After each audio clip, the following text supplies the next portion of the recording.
Okay, good evening everyone. Tonight we have a very exciting series. Division 1 playoffs, it's the semi-final. With me is Halcyon and it will be Geilen Banger, maybe better known as Halcyon team, up against Freakz' Freakz. Hello. Is that how it's pronounced?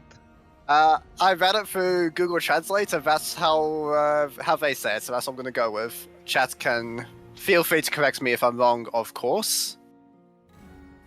We are just about ready to get into game number 1, so just very quickly going at the map ban pick. It is Team Hazu with the first map pick. They're taking us to Towers of Doom, banning Dragonshire and Braxis Holdout. Team Freakz banning BRE and Tomb of Spider Queen, which, I mean, if you've been following them as close as we have, this should come as no surprise to you. Now, I think on paper, definitely Hazu team coming in as the clear favourites. So far, Freakz' team has been running over the lower bracket though, actually. 2-3-0 series up to this point. So maybe they have a chance, let's see. Yeah, they haven't had the cleanest games, but they have been 3-0-ing regardless. Yeah, definitely. Now, I think a good number of their series, actually, they were behind on XP at level 13, but way to play, if you aren't used to it, at this point, they quite often drop a little bit in the early game, but once the map opens up, once they get some talents, their very melee-heavy style drafting tends to push back into the game. this time they're playing against Hazu. He has Vikings always ready to fire, so I'm not sure if Team Freakz will be able to win the macro on every map like they were doing before. Well, when they met in the regular season, I think Team House was having a little bit of fun. I do remember an Infernal Shrines game where they played 5 heroes with transformations. And it's a fantastic team comp on this point, but Team Freakz, they just played the side lanes instead. It turns out that Tychus and Chen don't quite have the wave clear that Falstad, the Harkavy sorts of heroes do. Starting off, Maev Blaze ban from Team Freakz, Lucio ban so far from Hasu. I hope they've done a little bit more preparation than some of the other teams in Division 1 so far. We've seen a lot of Hanzo bans, we've seen some Brightwing bans, and they're kind of dead in the water because Team Freakz don't really care for these heroes. Yes, we had some trouble with Hanzo bans in some of the series, and we even talked to Freakz himself yesterday, and he said he hopes that they didn't prepare as well, but I think Lucio shows that they're not extremely well prepared already, because I think Team Freakz, they will pick Rhaegar every single game that the hero is open. If we have a look at their, don't know if we can get on screen, but they pick Rhaegar in more than half their games, and quite a lot of those it's also banned against them, so one of their most popular heroes for sure, it's going to be Hogger, the first pick for Lopaka. Well, with the hacker band, I think this is like the premier offlaner on this map, you could say, or even on most maps, right? Definitely very Not popular. Rhaegar got stolen with Sylvanas as well. This is one of the DPS heroes that Team Freakz likes to frequent in their games. The other one being the Grey main. Yes, and I think we can still expect 3, maybe even 4 or 5 melees from the team. On Towers of Doom, I think it will be difficult in the later stages compared to some other maps.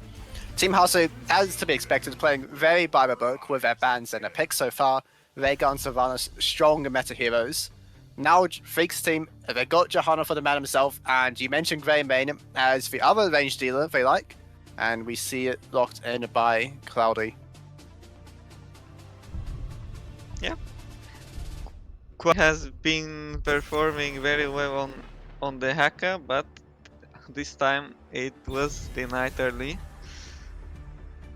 Now, what supports are left for Team Freakz? Usually it's a Kairos when the Dagger is not available, as one of the only remaining melee supports.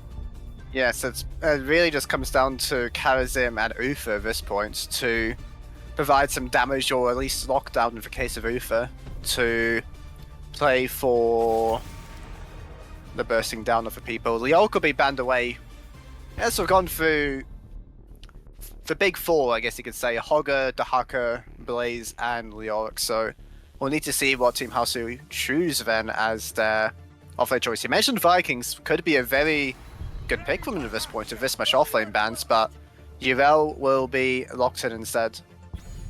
Irel before the buffs? Not sure. I mean, Urel's still a very good hero once you start targeting the top tier offlaners, right? You're looking at things like Urel, Chen. I mean, if you want to get fancy, you can play Imperius, Diva, God forbid.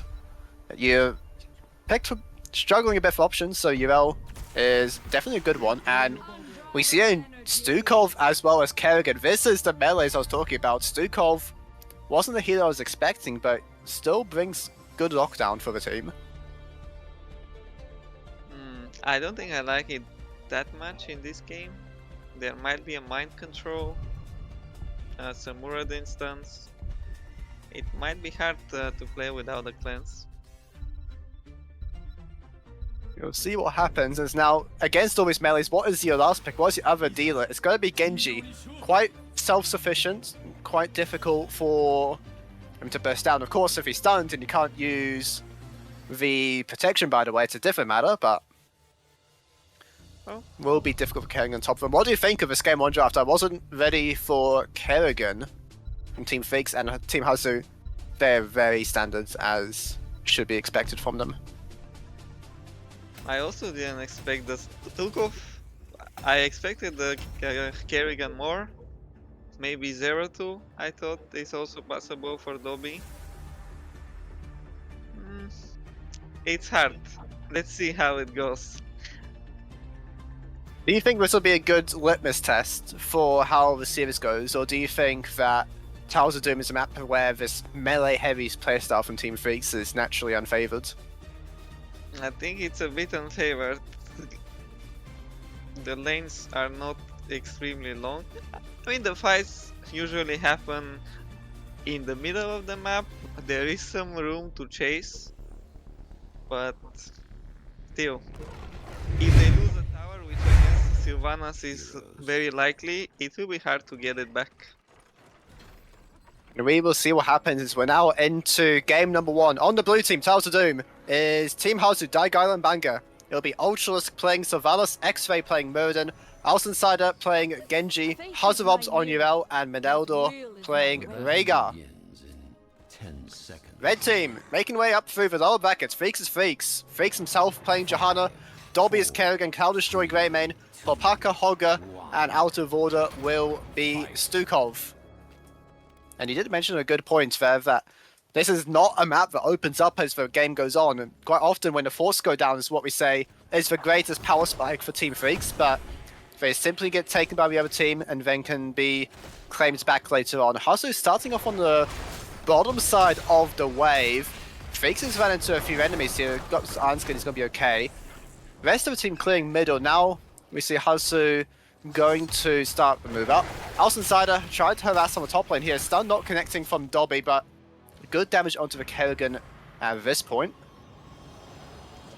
Good damage, yes. Now, Johanna 1v3 is where she wants to be. Even 1v4 is fine, so Freakz will safely clear. Not much advancement Team Hasu so far on the bottom lane. Taking priority over middle, making sure that Dobby is locked down, just getting XP, getting minions, no chance of an invade. Offlane is both currently top lane, so it will be difficult for fights to break out. Alcensider again moving up here. This Genji is going to continually harass Popaka on these rotations. Going to take a few tower shots actually. Popaka is struggling a bit here, gets the stun with a staggering strike. Now moving towards the team who were looking maybe for an invade, but having to decide against it. Halcyon's onto Rovo, trying to get the play here onto Hopaka maybe. Then Zevra turning it on Dobby, he's taking so much damage. Switch strike over to get the kill from the outsider, going in for more maybe. As Holger trying to spin away, but Hopaka gonna be jumped on by Tazu. That's another kill for Geilen Banger. Well, Team Freakz has very good zone control with the Stroke of Silence and Johanna on the point, but they were a bit late on the invade, and then things went south very fast in the fight. Not a whole lot comes over though. The sappers were cleaned out in the meantime. They're again playing a bit onto the sidelines here with Team Hasu. Dobby is matching in the mid lane, sometimes up to Sectile Parker, but 2 deaths already for them. It's about half a level of XP to Team Freakz as we move into the first altar phase. First outer phase, think with the Genji, it will be hard for the Hogger to solo a cap. You must capture them quickly. He might need some help, but we can also see like just Team Freakz sending a few people and giving up on the bot one, on the mid one I meant. Also scouted out this play on the top lane cap out of order and finding the Yell in the spawn, so I don't think we're going to go on it, but Hazobs, he's trying to fight it. Ultra's making rotation. Dobby as well in the meantime is fighting bottom lane. Counter-Strike going to dodge away from that stun, but all the action really is top lane. Also the Hammer trying to knock him off a point, but he's not able to do so. Interrupt on the jump there. Yell taken out. And the trade-off though looks to be the bomb point. Cowley trying to get the stall here, jumps in. This might cost for Grayman his life though, as there's so many members of the Team House on top of him. Freakz trying to zone away as best as he can. Outsider does not care about your blind, or maybe he does actually, so not able to finish off. The Shadow Dagger from Ultralusk is enough. That's the kill on Greymane. Mineldo getting the middle altar for the blue team. Johanna was out of interrupt there. Dobby. Oh, they're turning it quite well though, out of order. Dropping down the silence, not enough to drop the Genji. Level 7 though, once that silence there increases, it could be a bit scary for him. Freakz has taken a lot of damage here, but the defense has been quite good so far from Freakz' team. They haven't lost any structures, which is one of the things that we were scared of. Of course, there's still plenty of time for the Savants to push on down there. But for now, it's not bad.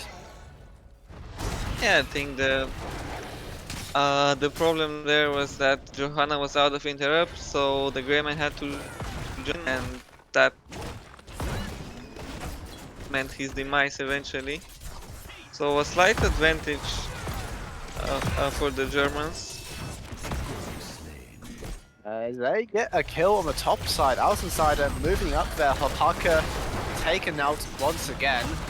Gonna give them even more of an XP lead. The rest of the team just scrapping in the middle. Freakz stunned up here, has Iron Skin available, so he's going to walk it out. They're trying to follow the Hazlops. He's gone for the full buddy hop build here on Urel. Not able to land a switch like though. Team Freakz, he led for a long time for the leader, but falls in the end. It's going to be a 1-for-1 though, which I think you're okay with if you're on the red team. It was a nice silence there from out of order to force the 1v1. And now 2 outers. Let's see. Dobby at the top Kerrigan. lane just stacking the Kerrigan quest. It's a lot of damage onto Hopaka, who has been struggling a bit so far this game. Mineldo getting the cap on middle. No sign to contest as Team Freakz playing for the bottom altar. Dobby walking down as well. We might just have a full-on fight here. There's a stun on Exo. He gets out there from the silence at least. It's now Dobby here on the flank. Stun on Mineldo. Do they have the follow-up? Cloud is trying to get in there, but the answer is no. They have the healing to survive. And turning around now, Greymane is the first one to go down in the fight. Freakz trying to run away. No Iron Skin available. Johanna going to almost assuredly fall as well, making it 2 kills over to the Germans. And the double cap on the altar. Very good fight for them. Things looked very good for a few seconds there, but there just wasn't enough damage to drop the Greymane to 0 HP. And once he survived, the cooldowns were used from Team Freakz, and they had to part with 2 of their teammates, and the level lead already because of that. Upper level over to the blue team. Cloudy taking this top lane camp once again. Ultimates are here, and we are starting to see the structure damage. I've gotten through the wall. Future mistakes from Freakz' team could lose them the bottom belt out, which point the game would become very difficult. But we're not at that point just yet, as Freakz slowing down the play, but it looks like Halcyon and friends want to invade the camp. Top Sap is going to connect an Avatar very early from Exo here. Shockwave onto Ultras, taking a lot of damage and Ancestral Healing. Got to keep them all topped up for the time being. Halcyon trying to jump on the point. It's turned into White the Clusterfuck at the moment. Outsider going over Dragon Blade. He's getting so much clean damage from this. He's gotten 1, he's gotten 2. He's got to get out of order as well. Make that 3 for him. Johanna down as well, and it's such a good fight for Hazu team. So much value there from the Dragon Blade. Almost solo killing 3 people. At least that's how it looked to me. And now the first bell tower in trouble and dead. Many shots in the lead. I think the outer will also be free cap for them. So Team Freakz either has to gank a rail or even try to flip a boss, because things are already looking very grim for them. Thank you. Certainly not the easiest of tasks. Dodging away from the Kerrigan spell says Husup's going middle. I don't know if you got a bit excited to be in the patch notes, but he's gone for the full Holy Avenger style build here on Urel. Maybe a little bit early, but Exo jumping in, they're winning so well on the bottom point. How do you push in with Kerrigan Greymane to take this? It seems so difficult. They're down 2 levels as well, so any sort of boss slip will surely end in disaster. The game is very much out of their control, but now Outsider's giving them a window. Nice blow-up combo there. Dobby and out of order. They get 1 onto the Genji at least. Yeah, I think when you see that the they're going for info, X-Ray. Now Dobby taken down, Sound, no chance of Christmas, but he's not even level 13. Now another reset from Hazu, going in now for Hammer. Stukov going to be taken out. Alpaca running away, spin to survive as best he can. There's not any more follow, but now Ultras and Co are bashing their door down the doors of the mid lane keep. Oh, I was about to say, when bot lane is going bad, you go to mid and top, but they went there and they had some temporary success, but then some deaths happened. And now they're still in trouble. And Eldor taking a very ambitious path there. Got to use Ancestral to make sure he can survive. Mana bar a little bit low on quite a few blue team members, so they might just cause at this point. Next altar phase starting soon. This will be a fair fight if Freakz they manage to get the talent here, and it looks like they will be able to. So it might be the last fair fight we see in the game, I think. I mean, it's not even that fair, isn't it? 2 levels, about 9% less health and damage. Outsider stalling for now with the Genji. Cloudy preventing any more of that. So it's just going to be a trade, of course, with the bottom bell tower. It is good for the Germans, up 2 points from that exchange. And now Dobby's going to get some damage down on the lower keep. I think from Team Hazu, you can just chill for a little bit, wait for your level 16s. Alpaca's used the spin, and there's more fighting middle as well. As they're going to disable the middle bell tower. Blessed Shield used by Freakz, finishes off the Q quest. Not really worth it, I think, given the Hog is down, Freakz is down, and the middle keep is down as well. This Hogger pick, we said he's a top tier offlaner, but has been suffering in this game from the start of it. Combo not quite landing there from out of order defense, and it's gonna pay for 2 of their lives, staggering more and more deaths. 2.5 level lead now for the Germans. They might just 7 caps and end this game soon. 7 cap? I thought it's a 6 cap, but Well, 6 bell towers, and then you've got your core as well for the 7 shots when you capture.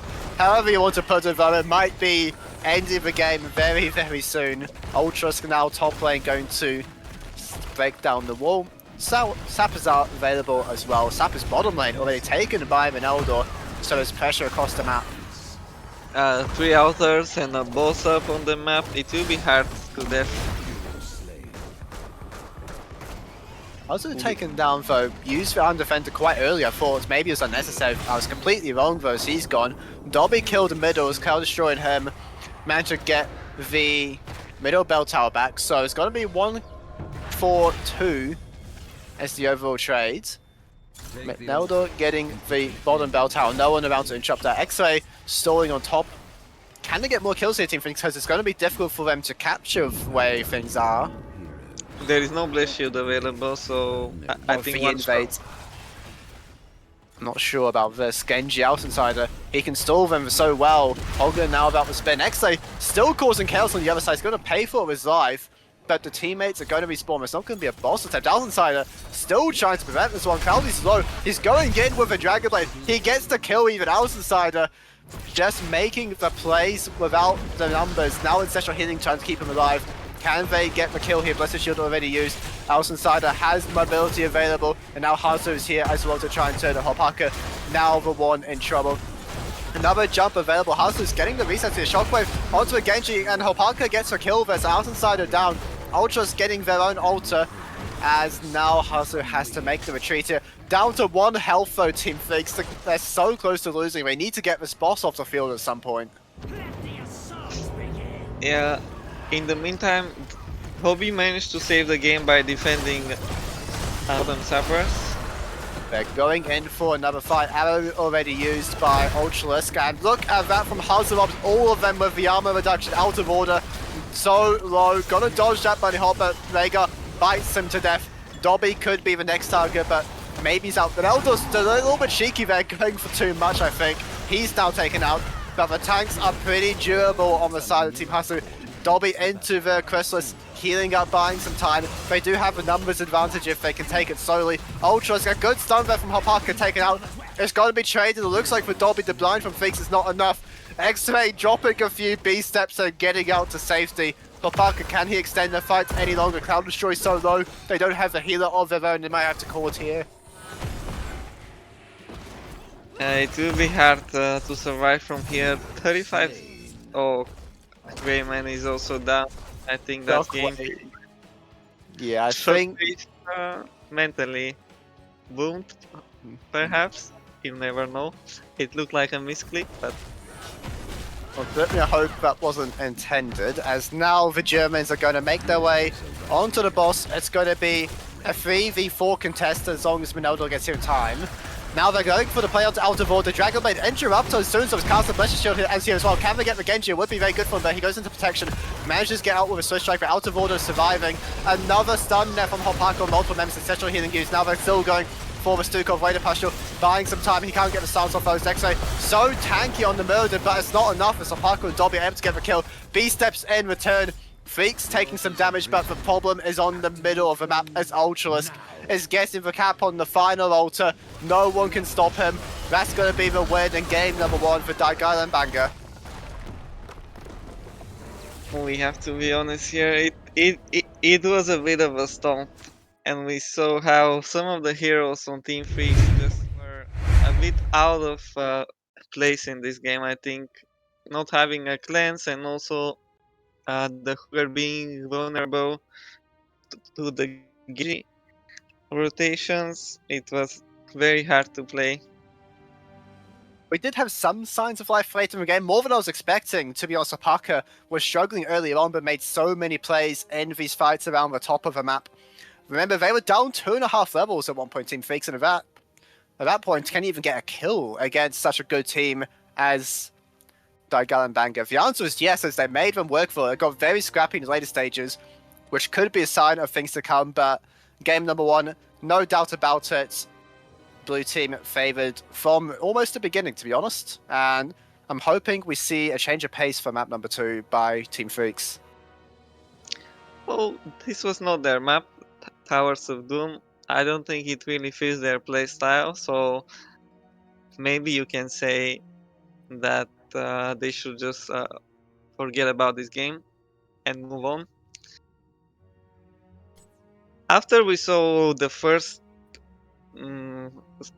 semi-serious attempt at invading Neo, things kinda got on the wrong track, and then I don't think they were ever back in contention. Maybe there was 1 or 2 fights that looked okay, but they didn't really amount 20. And we saw the problems with the buildings, right? They lost the bot bell tower and they didn't recover it for many minutes. I don't even know if they ever recovered it. I don't believe so. Godobi got some damage down, but I don't think the altar was retaken. Outside, I had so much fun, I imagine, that game on Genji.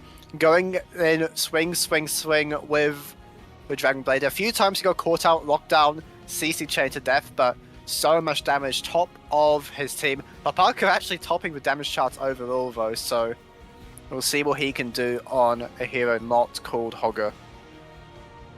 As we do have the decision, Freakz' team going to opt in for the first pick, actually, for map number 2. Ultrask will be bringing us to Volskaya Foundry for our second game. Maybe they did prepare if they're picking the maps and getting the good maps against Team Freakz, where the macro is not that important. I'm still a little bit surprised that it's the first pick. Maybe they're confident that now that Taos is done, they're willing to play on any of the other ones. Now, we've played this map before these teams against each other in the regular season, and it was Team Freakz playing a double support Vala, while Geilen Banger brought out Cho'Gall for us. I don't know if we'll see that again, but it could be very exciting. Cho'Gall, we saw a Cho'Gall yesterday from Robbie. It ended up winning, so I mean in Div1 it's a bit different, of course. You get counter picked, you get macro. It's not that easy. And last time when they had Cho'Gall against the Dao support draft, there was some weird base race that ended up, I don't know, it was just Team Freakz just randomly won, it felt like, at some point after the base race for a bit, and then there was some fighting and then more fighting and then it was just over. We could be in for a bit of fighting on Volskaya, as it's hard to play on the map. What do you think? We've only seen one Volskaya game from Team Freakz. It's, as you said before, a very difficult map for them to do the melee playstyle. Are they going to go for double support again, maybe?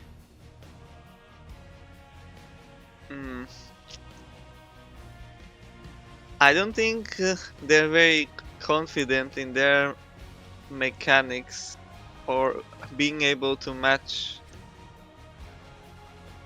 I don't know how to pronounce it, so I will just say Hazu's team. So I don't expect like a full fighting, like range heroes and so on. But maybe third double support with Freakz on Uta is possible. I know it's one of his favorite heroes. Also, Cloudy likes Vawa a lot. I think there is a chance we see Vawa also from Halcyon or from Ultralist on this map. We will see as we're now into draft number 2. Blaze and Lucio bans will remain. Now, last time we saw it was Dahaka, and here's the adaptation. Sergeant Hammer banned away.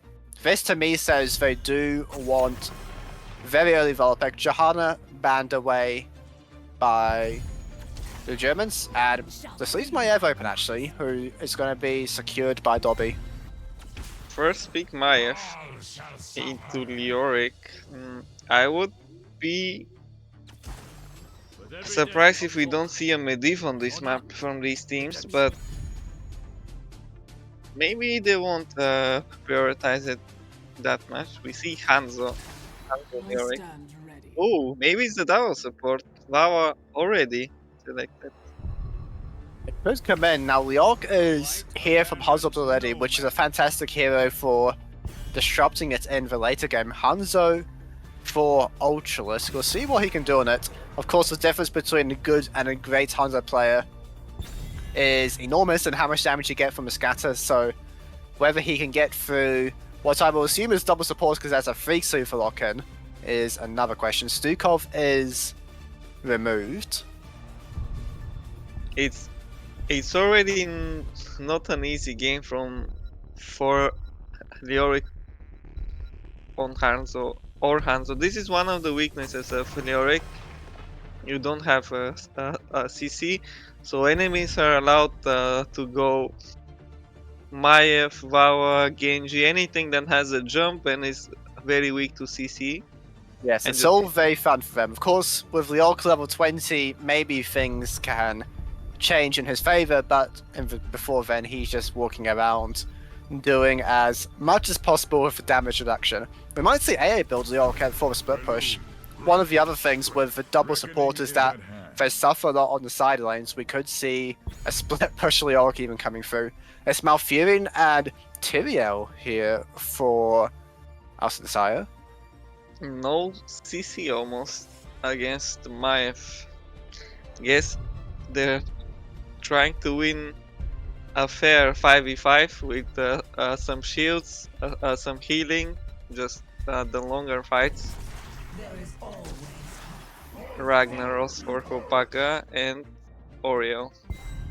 So Ragnaros wasn't a hero I was expecting to see, but it's down any sort of really weird sideline sort of place. Oriel could be, I mean, I said before, Entomb level 20 is going to arrive. We are going to reach level 20 this game for sure.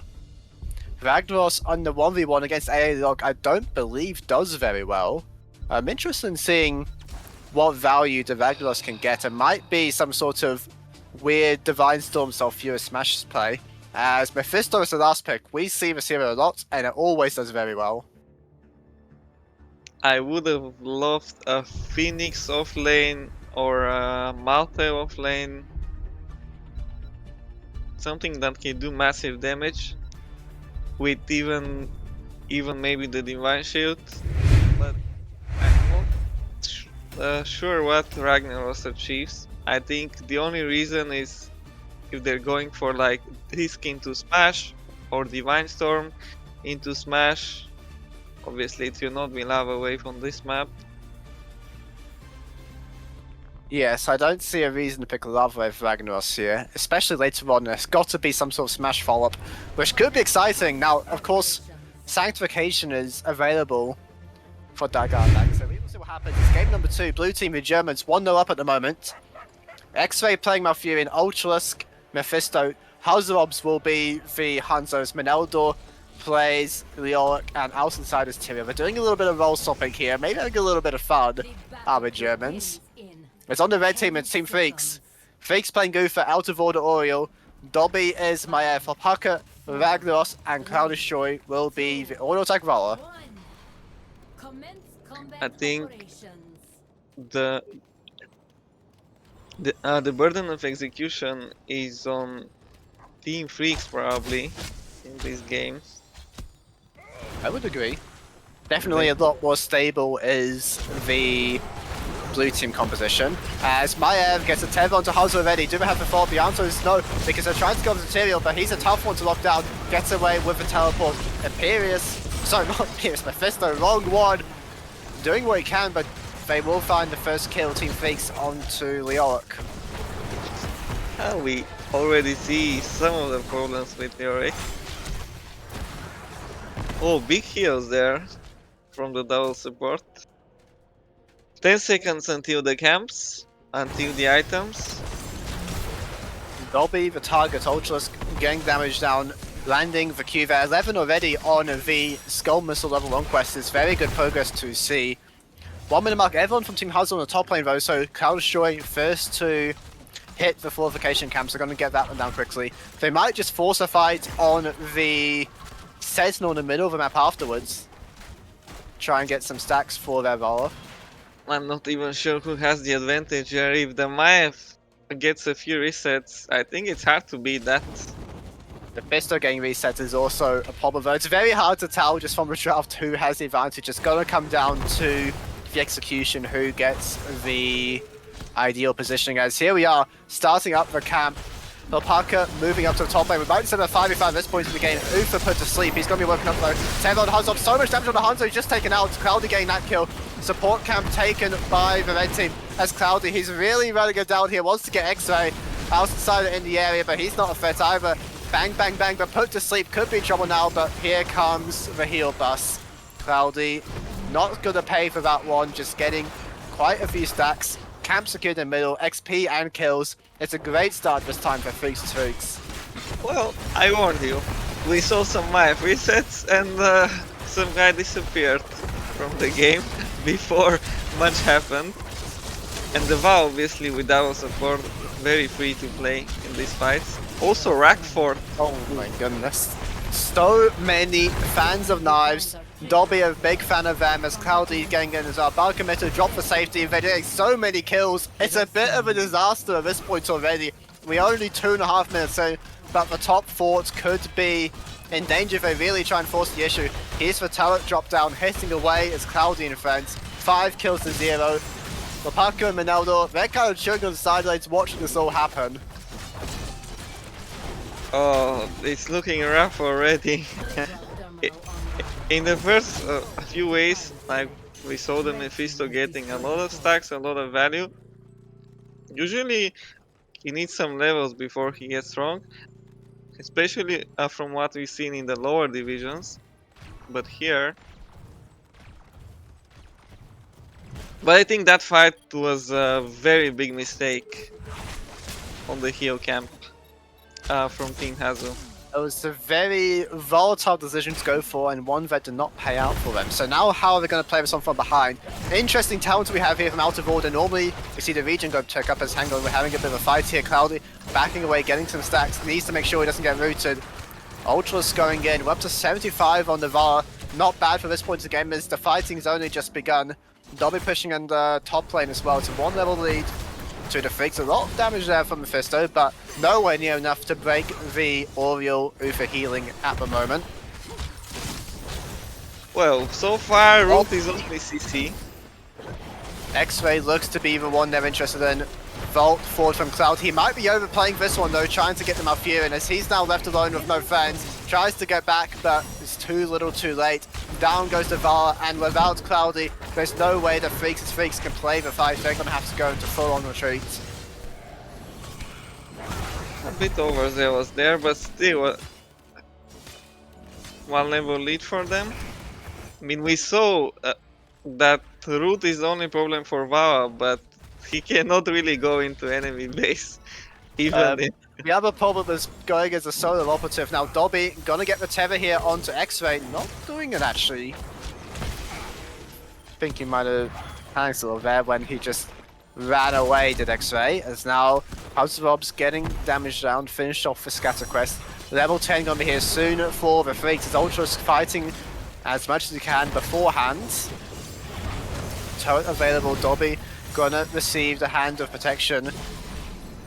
They are going away, but it's nearly level 10, so we need to be careful here. Do the Geilen bangers. Here we are, level 10s are available. Containment disc is the one to watch who is going to be hit. So Parker's taking a lot of damage. Now the disc onto Malfurion. Sleep already used. Do they have to fall? There's the Sulfurious Smash as I was mentioning before, but Exo, can he get out? The answer is yes, actually. Not the most follow up after it. No whip available for out of order.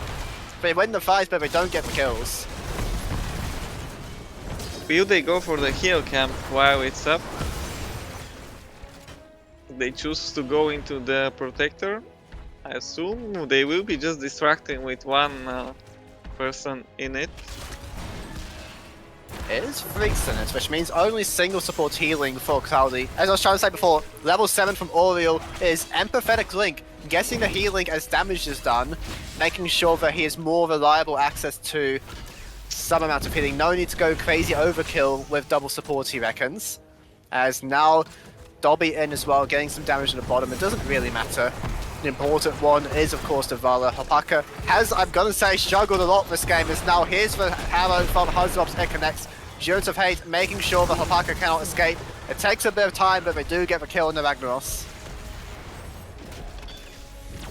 I think he was also a bit deep on the map for what the game state was, but He's back. nice. It is Resurrect, our favorite spell in the game, probably, I would say. And now Hopaka this is a clever play. Dodge the Entomb by buying time going into the Molten Core. Now we're trying to turn up Menaldo, stunned up against the Ragnaros. Also Insider pulled in as well. No Durance available using the last fight. Disc not going to connect though. It's one kill for the Freakz. Cloudy playing for him. He wants another, but won't be allowed it. Ultralisk, good spells there. Has an almost full reset on the Lightning Nova. They're going to get the camp though. Menaldo not going to respawn in time. Yeah, that was a very nice bait. Oh, Durance. Didn't result in hit. Yeah, Hopaka baited well, and there is no CC. They used Entomb on him, but it doesn't stop him from going to the Molten Core. And then I think the fight was won from there because they were so out of position. And once again going for the Ragnaros. This time Entomb does find the Ragnaros. Harrow from Halcyon to follow up, and they get the kill on Hopaka. Resurrect in 15, but I doubt it will be used on this stat. Instead, they're getting the free hero camp. Very nice rotation. This is good as long as they can hold on to the bottom here. If they lose some towers, it might not be worth it, but even so, it might be okay. They've got the items, they got the XP from that. Cloudy just playing forward like a madman, trying to get this middle fort down. Now Hazu team committed to every CC ult on level 10. Well, only Sanka is not CC, but they got silence and everything. Also Insider here, they're trying to make something happen. X-Ray on the flank could be in trouble. Just gonna eat a Valerie, about a quarter of his health. Getting Fountain use, this might be another 5v5 as they're trying to get Menaldo on the side. Getting down to the team is level 13, has the CDR sanctification already used. Top first smash on X-Ray, he's taking a lot of damage, taken down there. Entomb on Cloud Destroy, but they have no damage. It's a double kill for Team Freakz. Going forward as Valor. Once more does Cloudy gets a triple kill, and they're not done yet. Ragnaros E slowing them down. House Insider so low, this could be the Penta, but no. It's going to be only 4 kills for Team Freakz. Very good outcome for them though. A Divine Shield wasn't even used in this fight. Just such a good fight from Team Freakz. And now probably the mid fort will fall, and on this map I would argue without forts it's very hard to play against the Maiev.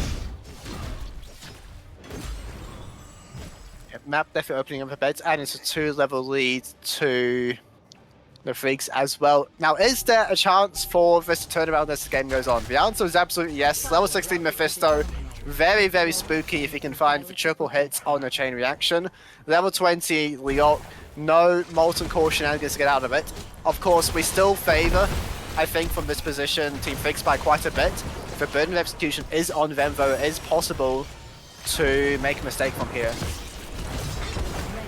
And Sulfurous smash. I mean, this Malfurion, he cannot play the game. Molten Core going to be interrupted as now they're going in onto Hazu. He doesn't even get a chance to jump away from that one, as it's 3 more kills for the Freakz. The Team Hazu's composition just falls apart once one hero is dead, and Team Freakz has Divine Shield and even Resurrect, so it's like they're playing with 7 wives. Hopaka can play very aggressive on the flanks with this Ragnaros. Like, we only saw him having problem in the side fight when he doesn't have the teammates to save him.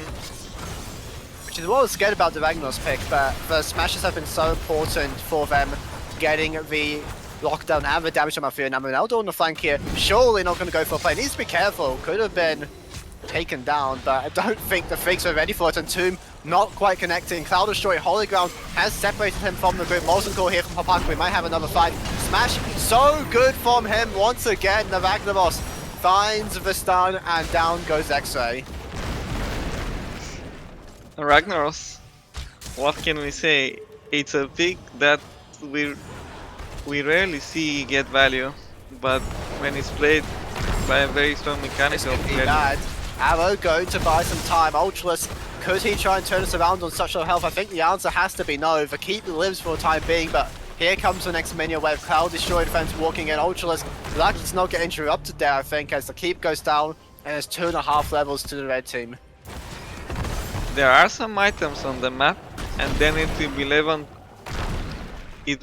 20 and a protector. I think they might even be trying to end with this.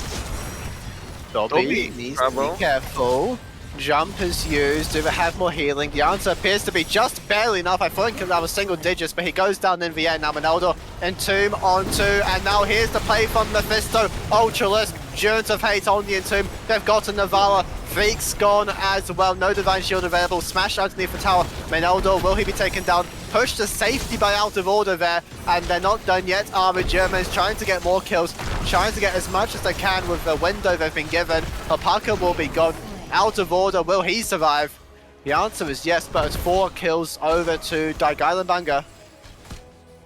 I did not understand what happened. I thought they will go for heal, and then somehow they got delayed in the middle of the map, and then Mephisto happened.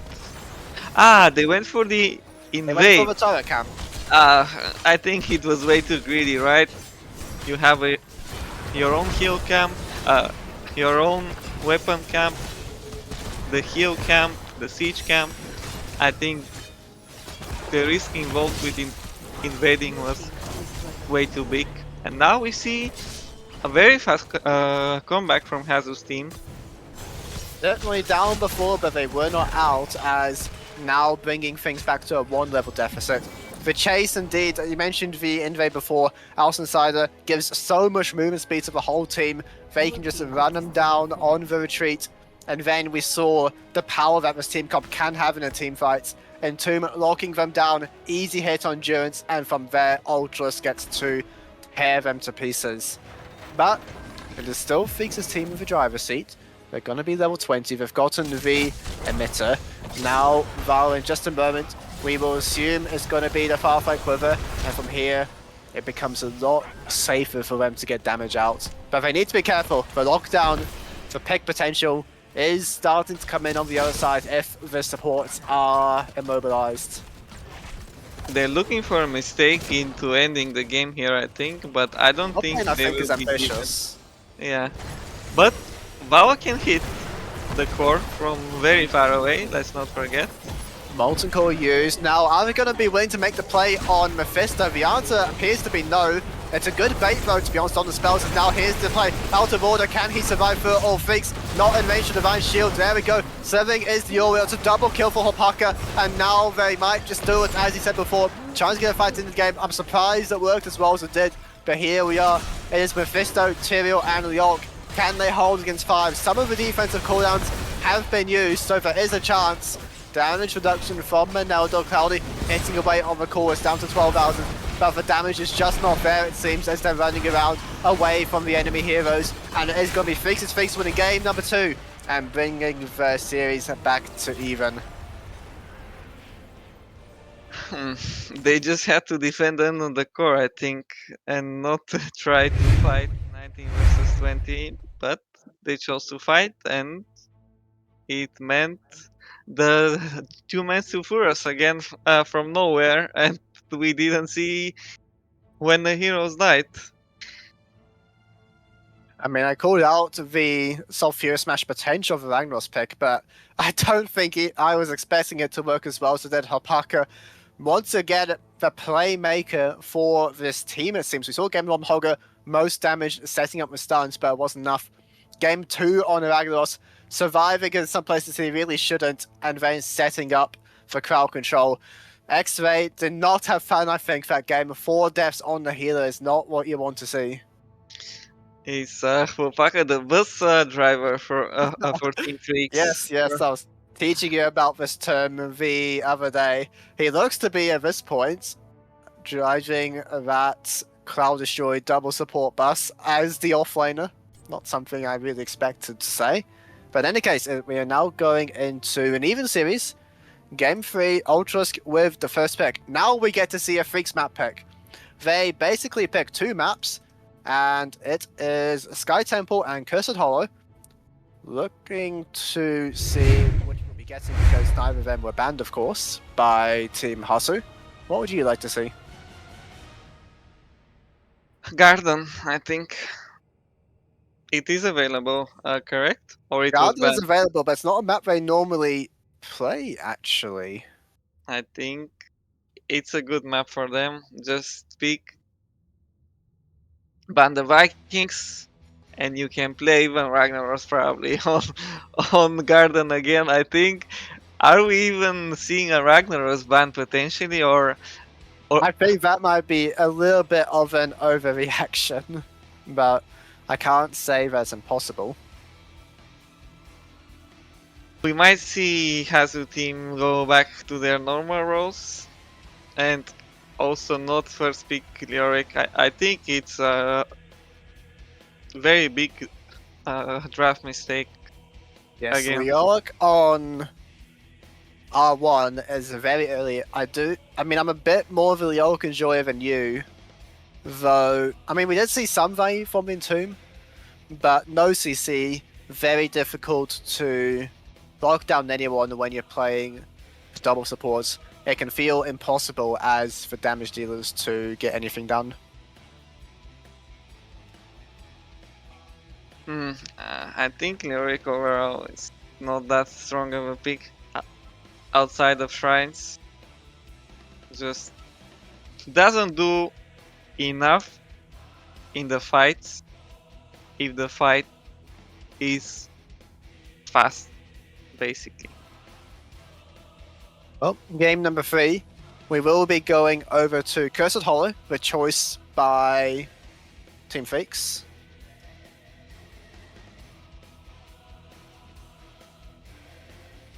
And I think we can expect some more of it standard, I guess I would say, from this team. We haven't really seen the Team Freakz that made its way through the lower bracket just yet. And we might get a chance to this time around. Now, interesting heroes are available on this map always. Everything can be played, it feels like. I think Genji might be contested because of how the first game went. I think Rhaegar is going to be a very important pick. We saw picked by Geilen in game number 1. Freakz' team on Cursed Hollow especially. They want this hero so badly, I think. But first pick is for the Germans, and Chromie is going to be the first ban by them instantly. Are they trying to force a hammer ban or something with this? I mean, they banned Hammer last game, but Cursed Hollow definitely a map where it's less exciting to get rid of a tank. It might be just them having fun again. It is hard to say. Lucio ban again. Now, what will the last ban be? Maiev once again taken away by Freakz. Now, first pick. Rhaegar's an option. Hanzo might come out here. I don't think we'll see Johanna, but Freakz' team will absolutely pick it on Cursed Hollow. Also, the Haka is open. The Haka, oh yes, that's Rhaegar. I like this one a lot from them. I think it will be the Haka Johanna probably from Freakz team. I think conversation after this will turn. There you go, beautiful. Damage dealers are where I'm turning my eyes. Sylvanas and Greymane, the ones that Freakz' team want. We know Ultrask very happy, of course, to play Sylvanas. Greymane, I think, is less likely to come from the German side. We might see an off-lane match here as well, Sylvanas. What do you think of that? Oh, they're gonna do it. It's Hammer as. I mean, we had some insight to it from the Chromie ban, but they're willing to pick it under 2-3. I don't think it's that. it's that good into Johanna, and on this map also Hammer, Genji, they kind of have different goals in the fight. Vikings ban, I like that one a lot. So, lower bracket, I believe it was game 3 versus Bobby Kotick. They were playing Hammer on Garden of Terror. We had a bit of a base race to start off the game. And it went quite well for Freakz' team. They had Greymane. They pushed a lot faster. Hammer is good siege, but not very good base race. I mean, just hits as hard as any other ranged hero. And it did not work out very well for them. Savannah spans a similar idea. Now, what support for Freakz team? I think Harazim is an option, but there is no CC yet on.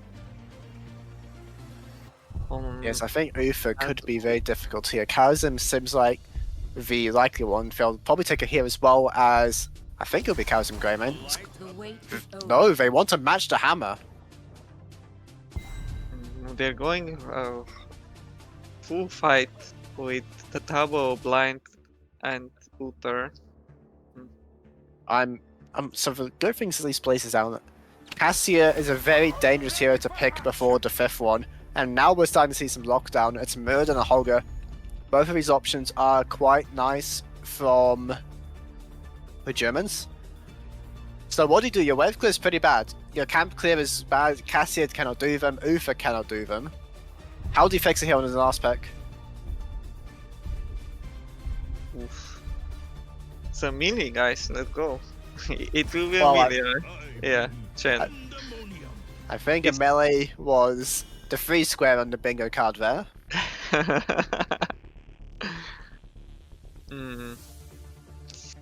It looks okay, I think, for Freakz team. Again, these hammer compositions, they have the problem. If you cross the middle of the map, you just get engaged on, and if you have even a single hero that cannot disengage somehow, you are in trouble. Yes, this has the potential to be the traditional Team Freakz game of lose your forts, play on open map, and then start winning the fights later. But this hammer composition is very spooky.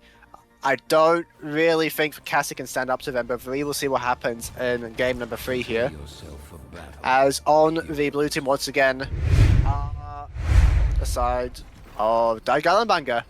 And we have some more roles for us in this game, as X-Ray will be playing Hogger, House of Obs Murden, House inside of Genji, Meneldo's Vega, and Ultrask playing the Hammer. And on the right hand side is the Freakz. Starting top side, Dobby, Cassia, out of order, playing Uther. Freakz is Johanna, Cloud Destroy, Dahaka, and Torpaka on Chen. Well, I think I Chen guess sides, first of all. will get a lot of value in this game, I think. Everyone finds each other, Ultrask and Cassia in the same lane. Cloud Destroy darting top, going to burrow down to get XP later. There's a bit of a 5v5 at the moment, so Cloud Destroy is the one taking damage. Here's the stun from Hazu dodging away for now the burrow, but looks quite bad for Dahaka. He might just recall before going down at this point. Fair enough, everyone's still in the top lane. They really want to set this hammer for success. Alpaca taking damage. Uther keeping him alive just barely.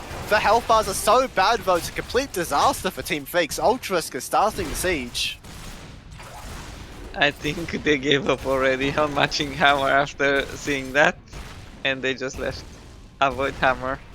And now you have Cassia instead of a good hero that can contest the siege on the split map. So I'm already thinking that this might go the way of the Blues, but we are at 1 minute. It's a little bit premature to call the game, of course. Ultrask, however, has taken 1 tower so far. Yes, 1 tower GG, guys. It's already called. From our guy, Coffee. I just said I'm not calling the game just yet. Okay, he left. He will do some camps now. It's a relief for Johanna to not have to death. But now the siege will be on the mid lane with the hard camp, which X-Ray secured very fast on the Hogger.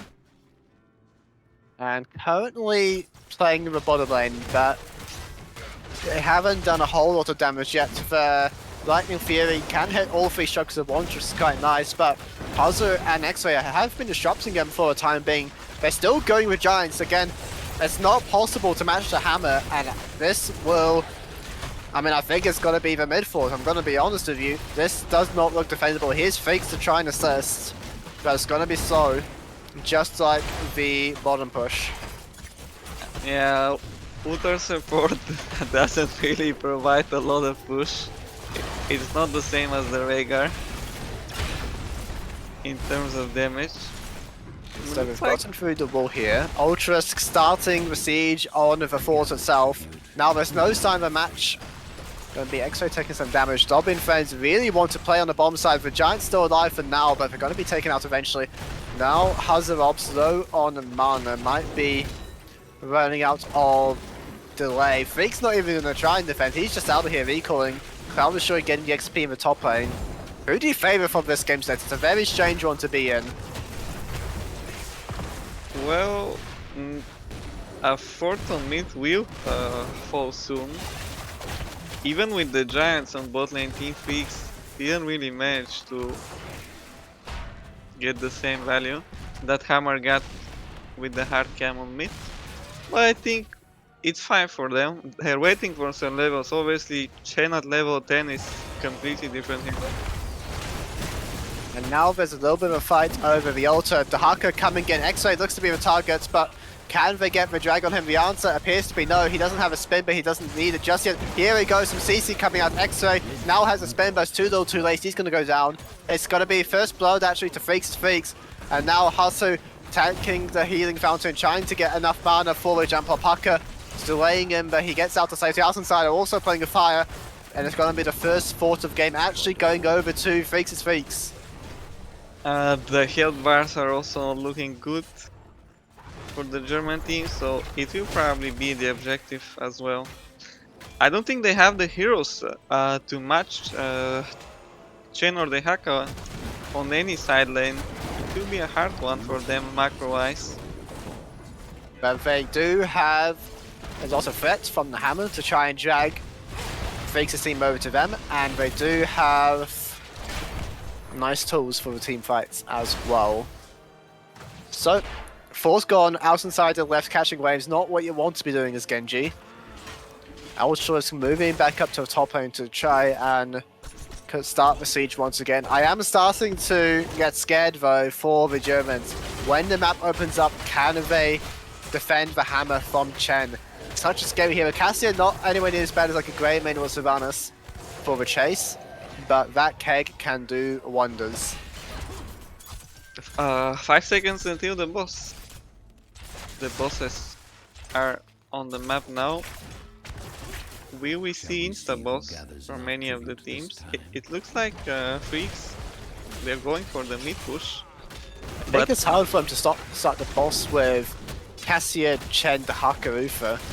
Like, it's not the greatest at rushing it down, so I don't mind them just playing middle. Again, there's no chance of matching Ultras. He gets to do whatever the hell he wants. As now it's going to be the mid wall under attack. Tributes in a pretty good spot for Ultras, but level 10's going to be here first for the Freakz. Halcyon's taking so much damage to try and slow this down. Level 10's here now. It's going to see an insta-keg. The answer is no. It's got to be the Pandas, and now it's the Valkyrie. Ultra X-Ray, the stun is here. Purge, can he get out? The answer is no.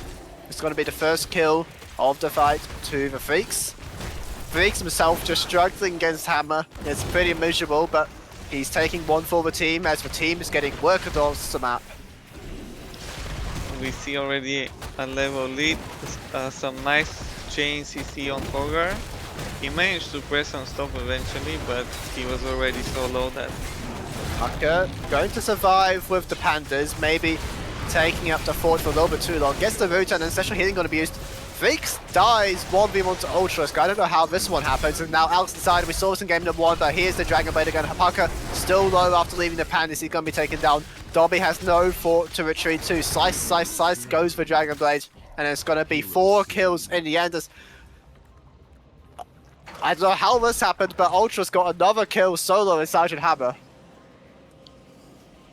I think the hacker was very tilted because of what he's managed to produce while he was on bot soaking. For that, and he decided it's my turn as well. And now the boss for Hazu team, and they're completely back in the game after being so far behind just recently. Yeah, definitely in the driver's seat now. That boss will easily finish off the top fort. We have not seen an answer to Ultras pushing the forts, and I think that Freakz' team solution to Hammer pushing forwards is to run out of forts for him to push. Which isn't the worst strategy, to be honest, playing on the open map against Hammer. And now Tribute spawning in the bottom lane. Everyone dealing with the boss at the moment. Bottom boss being started as well as the Bruiser camp. Maybe some would call it greedy, but it's completely fine for the Germans to do this. And they have vision of 3 heroes defending the other boss. Now we see a level lead in their direction soon. BFG for the stall. Hazu trying to get another one, but he's going to eat a few stuns. Goes into the avatar, we're having the fight here. Counter-destroy not burrowing in just yet. And now here's the shockwave and the Dragon Blade. So tries slice once again. Valkyrie on the Genji, but is the target once Ancestral Healing is going to be used. The Haka not here. Well, here we are now, trying to do what we can. Genji going to be the first one down, but look out for the resets possibly. Everyone's so low on the side of Team Freakz. Ultras, can he finish off the kills? As Hammer, the answer appears to be no, as Meneldor really wants the under the tower. It's going to be taken out though. It's 2 kills over to Freakz' team. The lanes are in not the best state for them, but maybe they can make something happen. It's so hard to understand what's happening in the fight with all the pandas. Yes, 12 heroes, how am I meant to tell what's happening? What I can tell though is Holger is dead. But the map is in shambles for Team Freakz as of now. Both hard camp, they might save bottom 4, but I think the game Hazu can just finish us off, right? Here we go, bonk bonk, I'm a dwarf, what are you going to do about it?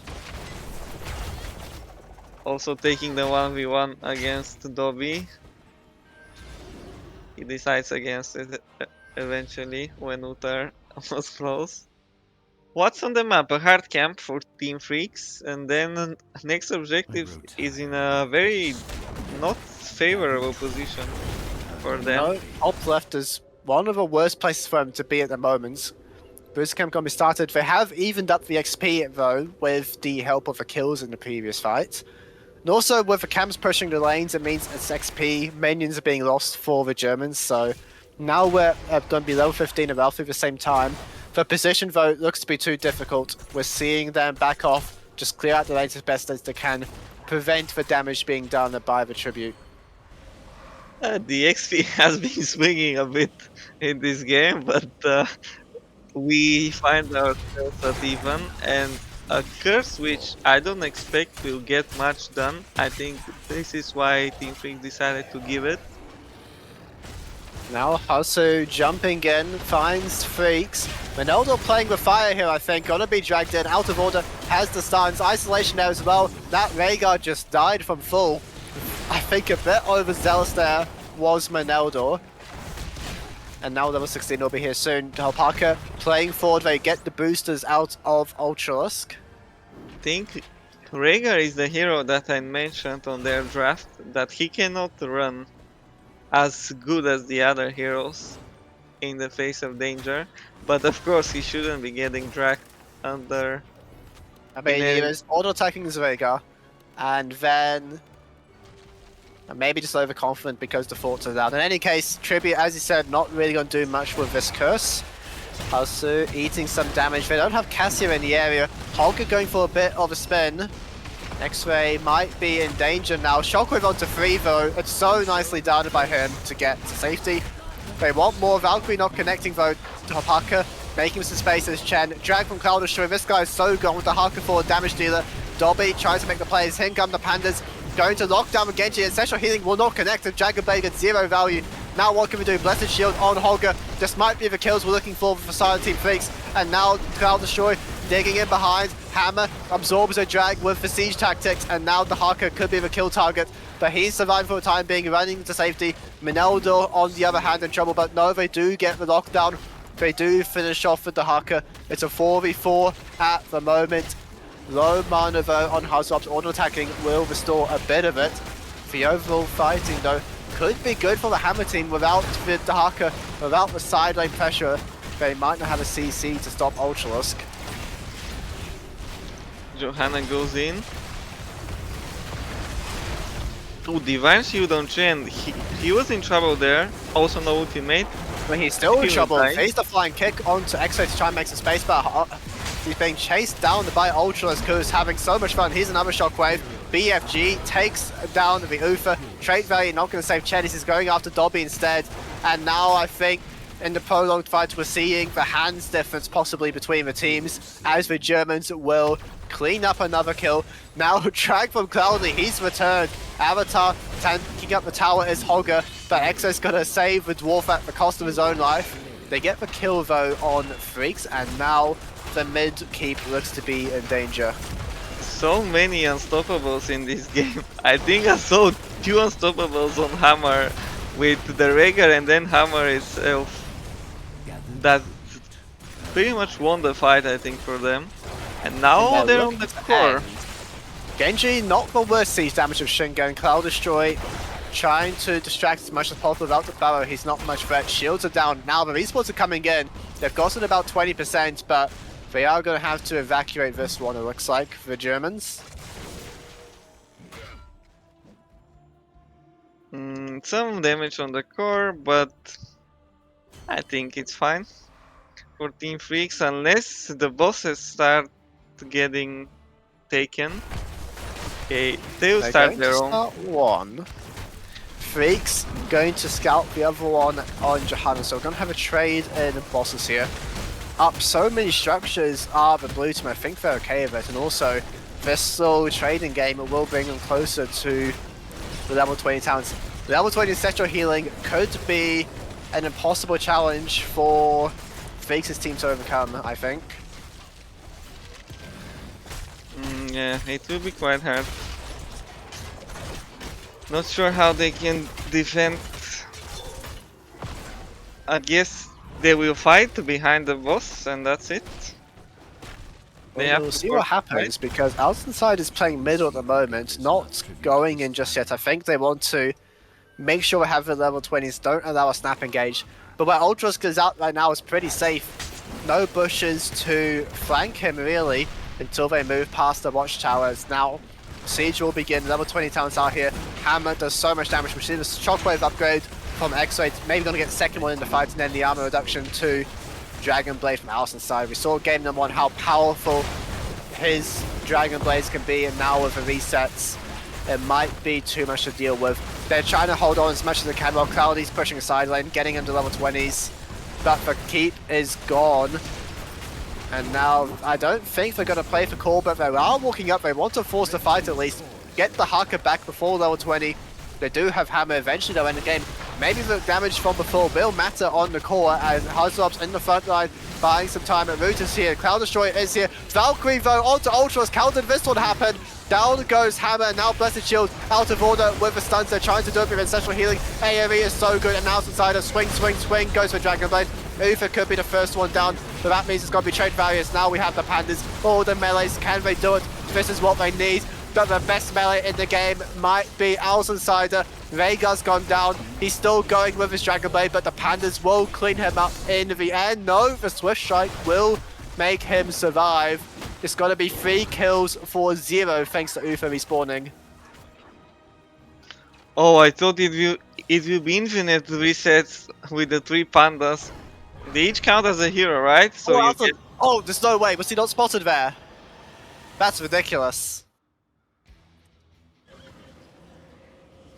Does get out there, and now it's going to be the tribute captured by Team Freakz. They need another one before the curse comes in, but we're seeing the melees level 20. We have Rockstopper from Dobby, not a talent you see very often, but the additional armor, this is just a game of bashing their heads against each other, so this one will help bring the most effective life to the team. Has destroyed a fort.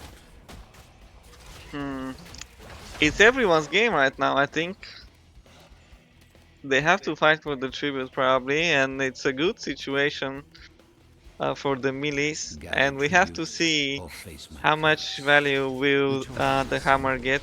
In the last fight, he unstoppable the Dehaka Q, which meant that the Valkyrie hit him. There wasn't another unstoppable to dodge that one as well, so he got dragged into every bit of damage, basically. Playing from below this time is Ultra's trying to stay a bit safer. Cloudy, I mean, he's pushing top lane. I don't think he can threaten the end though. We'll see what happens. As in the 4v5, Ultra's able to send them all out. Hazelub's being scary. Freakz playing on the side, gonna need to use the trader quite early. This could be a problem for the Johanna. The damage is not bad onto Murder, but Alice Insider caps the tribute. We have another unstoppable in the game with the level 20 Chen, by the way. And Freakz did not have his for that one. It's 5 seconds until it's available. The lockdown from Hazelub's beautiful with the rewind. They get the kill on Johanna. Now, Cloudy is not going to be stopped. We have the recall coming out from X-Ray. The Hucker's trying to end. I don't know how much that will get done. We're seeing Hazelub's distracting while the team's hitting the camp. Valkyrie used. Do we have enough for the kill here? I think the answer will be no. Menelda not even using his special healing. His end goes Hazelub's. Now it's going to be his Divine Shield on Hopaka. Not a call that they wanted, but can they win this in the 4v5? Can they end the game here? Some ultimates are being traded every second of this fight. I don't think they can end. And Freakz is respawning in 15 seconds. Also, They the just hacker matching with the Hacker, not letting him get the burrow off. I mean, they're walking up, they're trying to be scary, but the Giants and the Cannons aren't even on the core, so they are going to survive. The good news, though, for the Germans is that the Tribute's in a pretty good spot for them. It's on their side of the map. The fighting is continuing on the top side, but none of these offlaners have any plan to die, and it's going to be the retreat into getting the curse, and that will give all the room on the map for Team Hazu. They could just look to get a boss to end the game, but Freakz' team are beating him to that idea. Now, Valkyrie Hazu, he was too far forward, and no Veigar anywhere nearby. The first pick is for the red team, is now they're going to try and win the game with the boss. Bottom lane could be a problem. There's only one Casper for the time being, though, so all our eyes can remain on this top lane fight. Going in Cloud Destroyer, trying to get the hammer. Veigar, Menelda is the target. Isolation used. BFG is not the damage they need, and it's going to be the first kill of the fight. Is now a 3v5 Cloud Destroyer. Going to be interrupted on the recall. Bang, bang, bang. This hammer does so much damage, and also the Hyder finishes it off. The Hacker gets the kill. There's catapults on the core. Team Freakz, how's the response going to be? X-Face slowing them down. Now Hopaka drinking up as much as he can. He's going to need a few drinks to get his way through this one afterwards. But for now, the catapults are doing so much work. Dobby needs to get rid of them. They lose about half of the health on the core. Chen buying some time, not letting the rest of the members of Team House do anything in the curse. There is a boss available and another boss. I wonder what. Oh, they can't let this happen. They can't trade bosses here, Team Freakz. The core is half down. There's no way they can defend with Cassia and Chen if this happens. But here's the call. We might just have a base race even. I think Team Hazel will be much faster and obviously... I mean, it's so good for the blue team. They're first to capture the boss as well.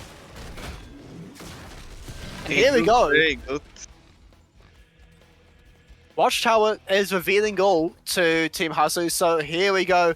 We are in the base race. Cloud Destroy going back to defend as best as we can. But to call the base races, I think is a bit unfair, as outside is actually quite low. How much damage can he get on the core? We're at level 23 though, so the core does not have much health. Blessed Shield used. Dragon Blade's going to be interrupted here. Hasu and X-Ray can do it, they don't need the damage dealers. They got the shield, not even that. And it will be game number 3 for the blue team in the end. I think it was a lose-lose situation. They were way too far to contest enemy boss, and they just tried to flip the game. It didn't work out, of course. It was a very interesting game. I thought that Hazu team they threw this one away at the top fight when Hazu got one shot, but then they somehow won a 4v5. I think because of the catapults on the core, Team Freakz they were preoccupied, so they had to send someone, and then it was the hacker. He got found by Hammer Genji and one shot, and after that, I think the game was almost impossible to save. Yes, they certainly took the more fun option though for how to lose the game, opting into what I would generously call a base race. Now Dobby did do a lot of damage, and the Valkyries were connecting onto some important targets. So Cassia got some value, but I think it still made the early game quite difficult. Hammer Ultras, he got almost 2 forts on his own. And now what do you think will happen going into game number 4? I think Uther was not the correct hero maybe for this game, which led to many problems. Right, they could not hit the structures well in the fight. Maybe the hero was not really getting a lot of value, but I think they have the options, so they will probably go for map. We do see a similar sort of thing to last time, actually. It's going to be Freakz opting for the first pick, and Geilen Banger bring us to Infernal Shrines for map number 4. We might see the Chogao hero 5 transforms if they're ahead in the series, so we can expect something like that. Yes, I think they do like play for content while they are ahead. The stream team, I guess you can also call them. Now, like I said, last time we were here between these two teams, it was 5 heroes that can transform Dragon Ball style into stronger forms. Could be quite entertaining if we see that one again. And from Team Freakz, we can expect pretty much the same. Johanna, the Haka, some more minis. I think the Maiev will be contested. Mephisto may be contested. And I don't think we will be seeing a Sylvanas or a Greymane on this map. Junkrat is another strong hero. We haven't seen any priority on Junkrat so far in the series, but Infernal Shrine is definitely one of the stronger maps for that.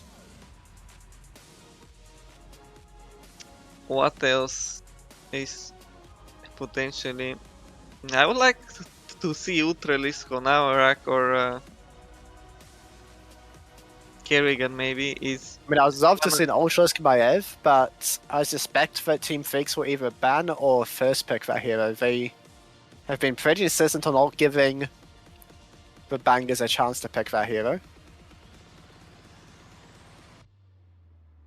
Yeah, I think it makes sense. It's also one of the melees that is very strong, right? From the hero pool. Also very strong against the melees, which is very big when you're playing against this team. We're just waiting for one more player to get into the lobby, and then we will be in game number 4. Now, 1-2 so far. I doubt they have some insane cheese, so it will be a normal game. At least from Team Freak's side. I'm not sure. Maybe Hogar also will be very contested, because we saw Hopaka play Hogar first game as a first pick, and on this map obviously Hogar very strong. Definitely could be a hero that we see come out. Imperius is one that we have yet to see from Freakz's team. And Shrines is definitely one of his better maps, so that's another hero we might be seeing here, as we are just about ready now for draft number 4. I really hope we don't get to see Imperius No, you're not an Imperius enjoyer, I know. unless it has a Medivh on the same team. Then it becomes quite interesting. I am very surprised that we've seen 0 Medivh so far in such a high level series. Well, there's a first time for everything though. We could be seeing Medivh in this one, as it's going to be Team Freakz with the first ban pick. Knowing Team Freakz quite well, what do you think is going to be their first pick? I suspect Rhaegar is one they've been missing out on for a while. Think it will be either Rhaegar or I think they don't expect the other teams to prioritize Johanna heavily, so they usually don't first pick Johanna. So it is more likely to be Rhaegar. Maltail ban. Interesting. Lucio again, as every game. This Lucio ban seems quite permanent, but I mean, I'll say it again, I don't think it's a hero we're expecting Freakz to bring out. But just removing the possibility of the enemy team picking Lucio means you can play a lot more stuns. You're not just going to have the entire team high 5, unstoppable, runaway speed boost. Very obnoxious hero, Lucio. Let's see it. Rhaegar the Haka hates Maiev. Maiev wasn't banned, and Ultralisk is on the enemy team, and we don't want to do that. Dobby did very well on game number 2 of this hero, and we immediately see the game plan from the Germans. It's going to be Vala as well as Diablo.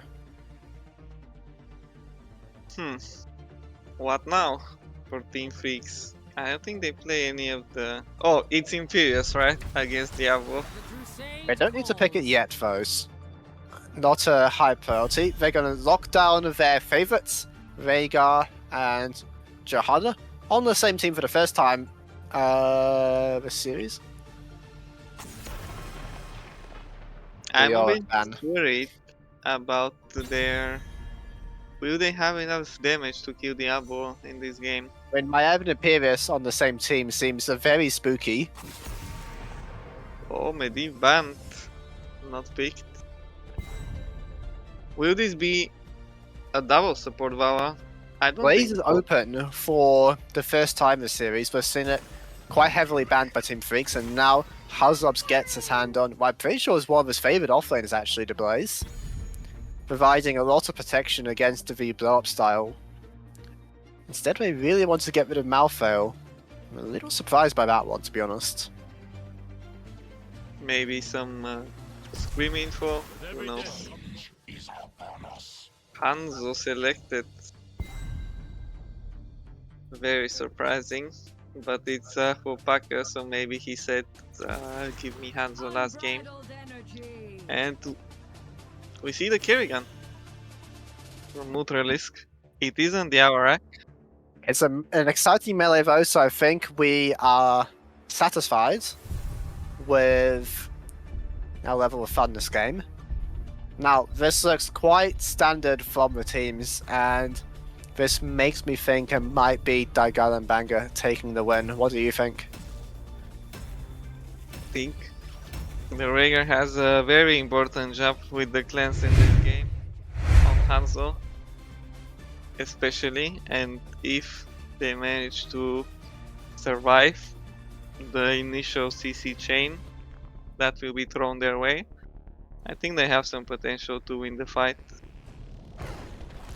Well, as we go into game number 4, we have on the blue team, as always, the Germans, Geilen Banger, 2-1 up in the series. It's going to be X-Ray playing Diablo, Hazarob's Blaze, Ultralisk Kerrigan, Meneldor on Brightwing, and Alcensider playing Vala. In the red team, Mr. Freakz. Freakz playing Johanna, Lopaka, Hanzo, Out of Order, Rhaegar, Cloud Destroy back on the Haka, and Alpaca will be Hanzo. Our Q build in this game and Diablo Soul Shield. A bit surprised by the Wawa Q. I even thought he might be W. Well, it's definitely not going to be AA. It seems very spooky this game. It's now they're immediately going on to Hanzo observation from Ronaldo, but Alpaca is, well, actually no, it's the Haka rather, has the drag. Too many cars in here. As it's going to be first blood instantly for Team Freakz. Yeah, good co-ops on top lane. Oh, Cloudy, he now- might do another, but X-Ray's going to get the CC first. Meanwhile, on the bot lane, Ultral is hitting some tower. Another death on Hazu. How did that one happen? Not too happy with this one, it seems, as now X-Ray's come up into the slaughterhouse. No one can survive the top lane here, as there's a little bit of banter in the chat as well. Freakz is Freakz. They found 3 kills all of a sudden. How did this one happen? It was a repeat, gank as in League. You just kill the guy on one lane over and over, and now they reset and go to camps. They are a bit late. Hanzo already starting to work on their own. Yeah, Hanzo quite solid. So I think despite the kills, the tempo on the map is in favor of the Germans, finishing off their siege camp first. And now it looks like Ultra's going to out of vision, move down. I'm actually going to hit the tap first just in case, and move down towards the bottom camp. Hazu kind of pushing for 3 at the moment. No one matching the Blaze now. Cloud is showing moving up. But we might have a fight on bottom. Nice dodge by Dobby. I think he's also a Kerrigan player, so he knows when and how to dodge exactly. And now Oh, Ronaldo, it's a huge pull there from Dobby. How much can they do in terms of killing? Because they haven't done any yet. Fans of Knives coming up from the Maiev, but everyone on the blue team survives. Phase shift in, as now Freakz' team feeling happy. Their health bars are high. They're going to move onto this bottom camp. Sadly, they have the Hanzo, so no one dies there. I think any other hero gets at least 1 kill. That's not a Hanzo. But they are very far ahead now in the opposite direction of Macro, and they are winning it. Already starting hard camp as well. They have the Dehaka on the right lane. He will probably defend, and then he will go into the fight. We have an interesting level 4 here from Alpaca, going for the insta-kill on the minions despite being the W build. Yeah, Hupaka, Hanzo isn't really the shrine hero in this draft, right? X-Ray gonna be just fine, as it looks like Ultralisk. I mean, we saw this in game number 1 when he had the Kerrigan in the early to mid stage of the game. He just want to stack up that quest, get the Ravage damage going. So it's gonna be Ultralisk on the sideline. Huzop's playing with the team. Early lead on the shrine over to the Freakz, but plenty of time for a fight to break out as X-Ray looks to be the target. Here's the phase shift Barrow from the Haka. Can they get the kill? It's another drag onto the healer. Meneldor struggling so far as they get the kill on right wing, and now the first objective should go over to the Freakz. Looks very promising, but the Haka had to leave, which meant some buildings got destroyed from Ultralisk. And now he's also looking for the kill on the Haka in the rotation. But not letting him rotate, he has no essence available, does Cloudy, so it's very dangerous to be here. Has the healing fountain, but the damage onto the fort, very good, so Ultras may be getting more from the objective, but here we go, Frozen Punisher on the bottom lane. How much can they do? The answer looks to be maybe more, so it is going to be first fort, I assume, but no, they're backing off. Halcyon in the area. Uncomfortable, eats up that blaze charge. Punisher finishes off the fort though, so Shuck's in favor of the Freakz. And a healthy level lead, XP lead at this point for them. Some easy camps are being started, the usual rotation. Now what is the next fight on the map? It might be a gank on the hacker or Kerrigan, I think. Well, Kerrigan is certainly the more enticing target. Ultralisk is going to start moving on out of there.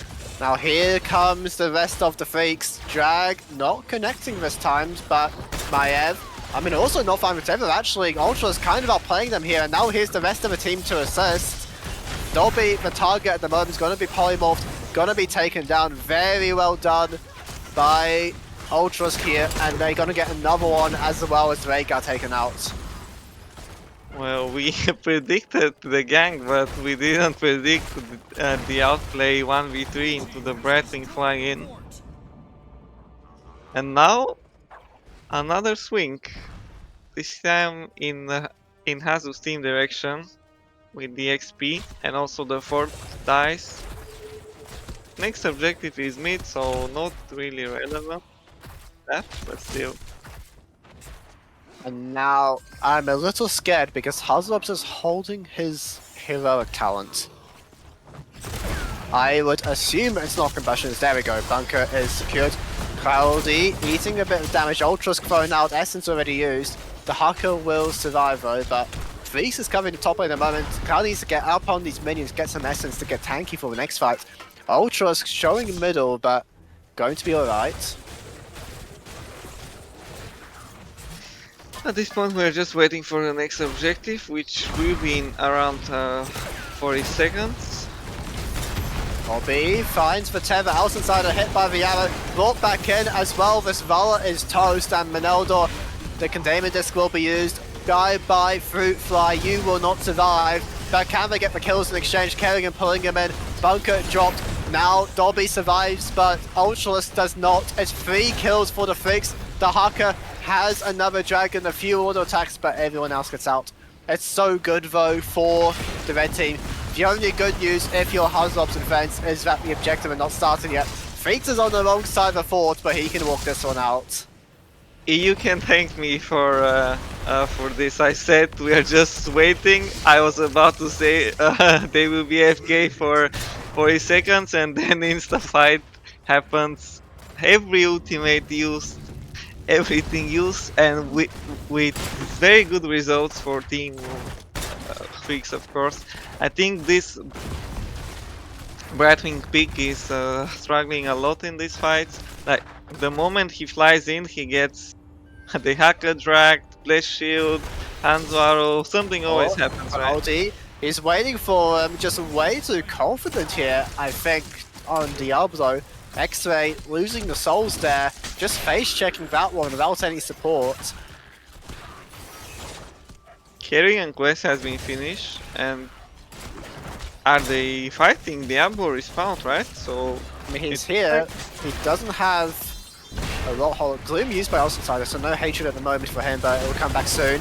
As N goes to Hacker, dodging everything on the Month's Cloudy Burst. Here's the stance. Arrow, gonna go through everyone actually. Scores the goal, does help Hacker as Bunker is dropped to keep everyone intact. 30 on the objective though, so they can go back, they can hit the healing fountains and re-engage Freakz' team. But if they want to go now, Cloudy not finding the drag. It's Kerrigan, damage is coming out, ancestral healing used. You have your healing fountains, it's like having 5 ancestrals. They have the time to go and tap them, and here we go now. Some of them do, but Hopaka still no mana. Dobby still playing forwards. And now can they get into finish off? They need 8 more on the point outside and taking the damage. Hopaka's going in and gets the scatter arrow to finish him off. Vala down, blazing containment disc. Bunker not available anyway, as Hazo dragged there from Cloudy to stop him, brought back into the team. They get the objective as well. Ultralisk looks to be the next target. Freakz chase them down, but the polymorph buys some time.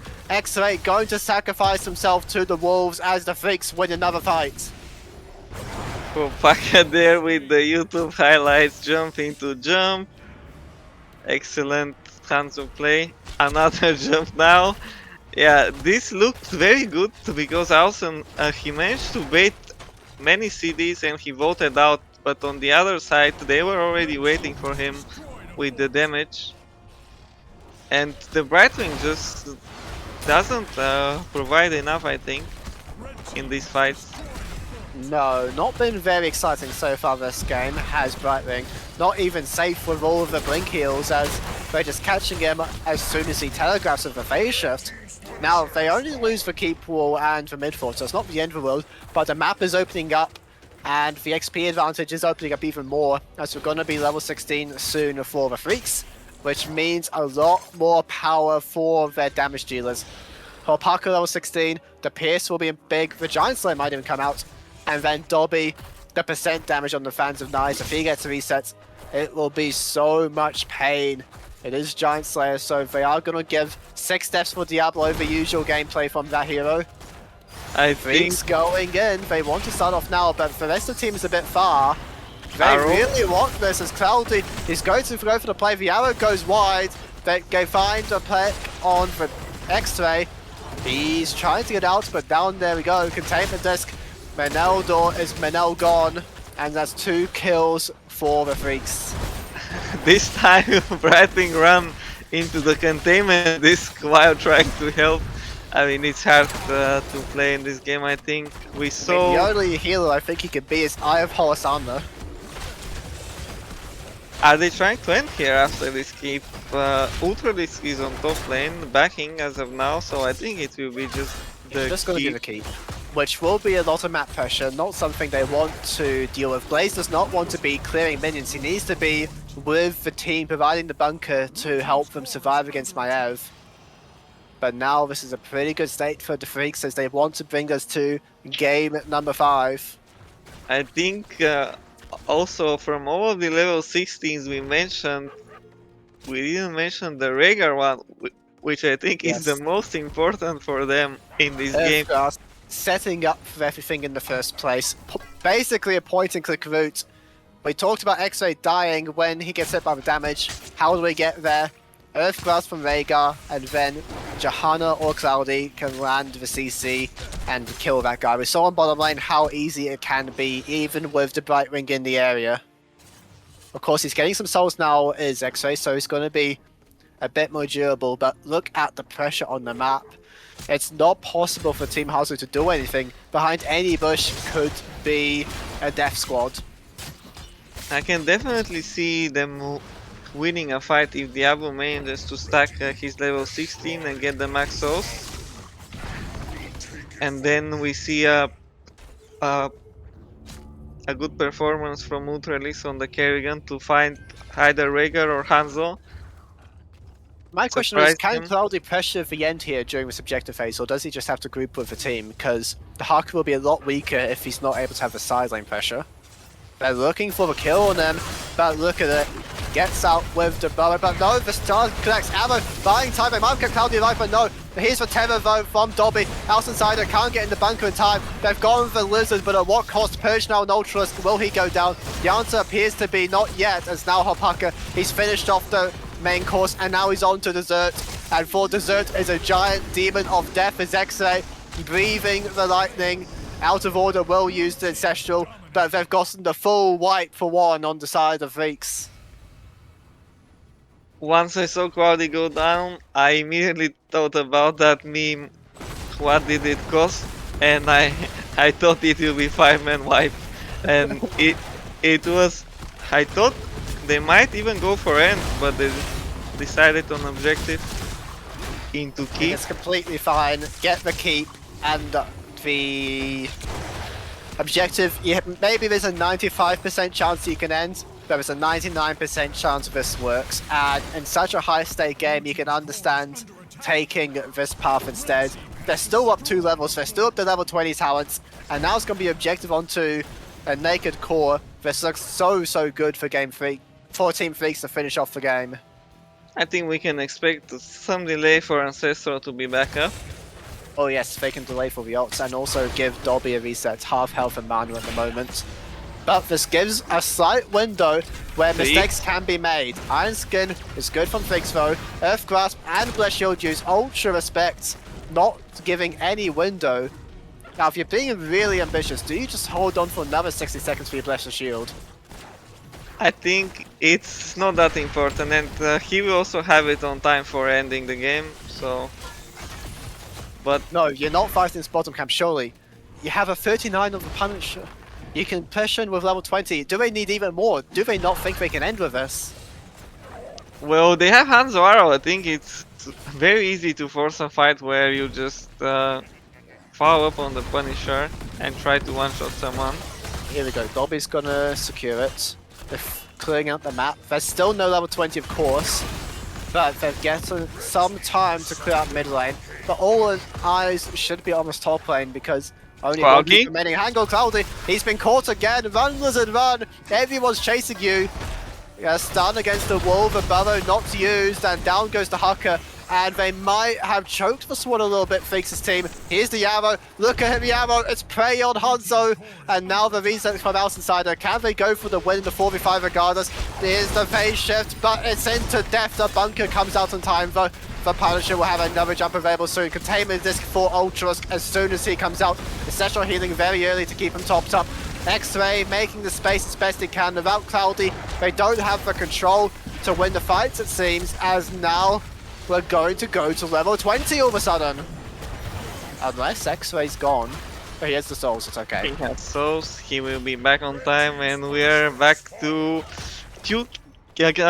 keeps advantage, which is it enough? I think it will be on the next objective anyway, but I think for the 99% chance we We're in give the them... 1% of worlds where the Hucker dies on the side lane without pressing Burrow.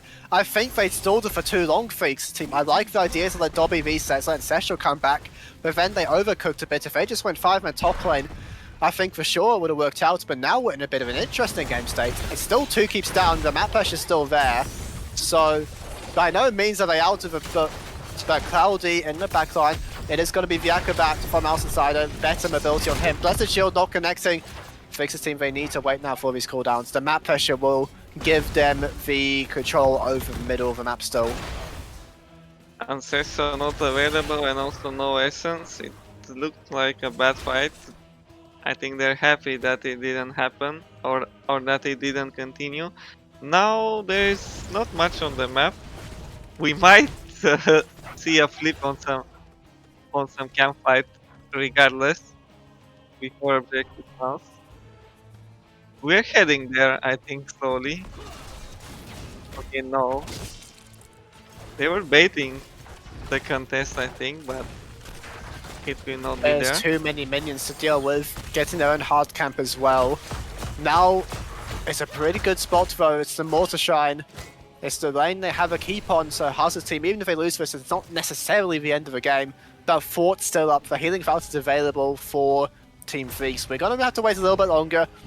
I don't think even of these teams there's gonna be action before the objective spawn, so we're gonna have to wait about 40 seconds and then the countdown will begin. Well, we saw a 40-minute game almost yesterday, so maybe no, today... don't another one of those. I don't think on this map it's possible, but if it happens, it might be today. Well, we will see. It's just going to be Dobby taking the top lane camp, pushing up bottom as much as they can before everyone will be corralled towards the middle lane. Don't let the catapult pressure stack up against them. I think we have some time to do some quick checks on the numbers. The Hacker Essence, Diablo Souls, and Vawa stacks. What are we looking at for this?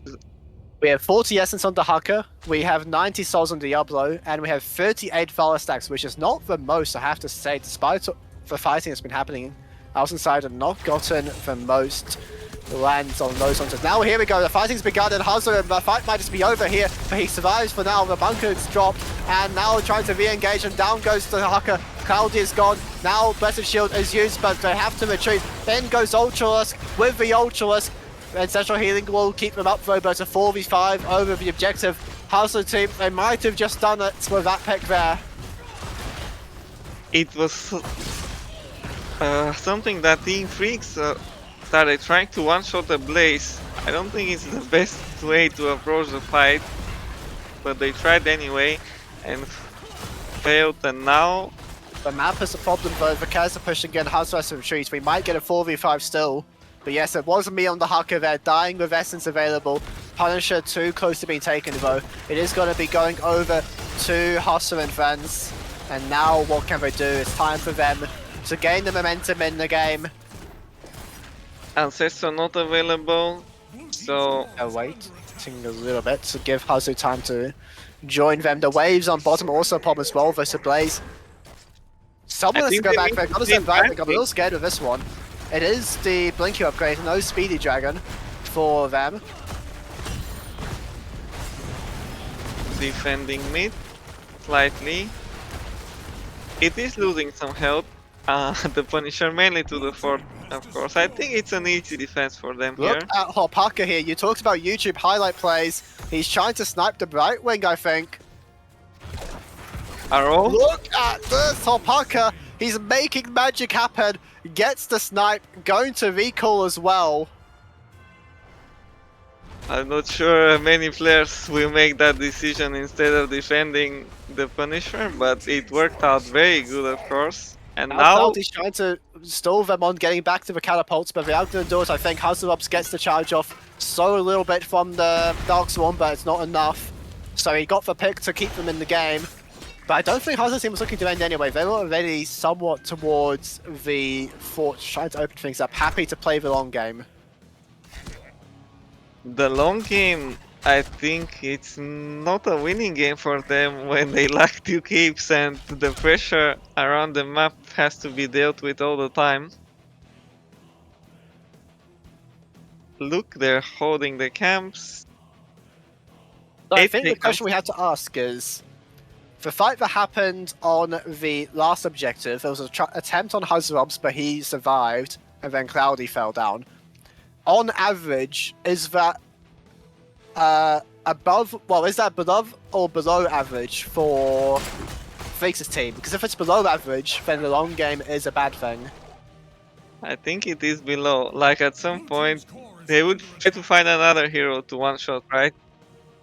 Not the Blaze. And then it will be easier probably for them. Diablo and Max Souls, he's not going to be the easiest to go after. Cloudy, I'll point out, has been very inactive on the sidelines. He still hasn't finished his level 1 quest on the getting 500 Essence. Been playing with a team quite a lot, trying to set up the drags, get the lockdown on the frontliners for these kills to come through.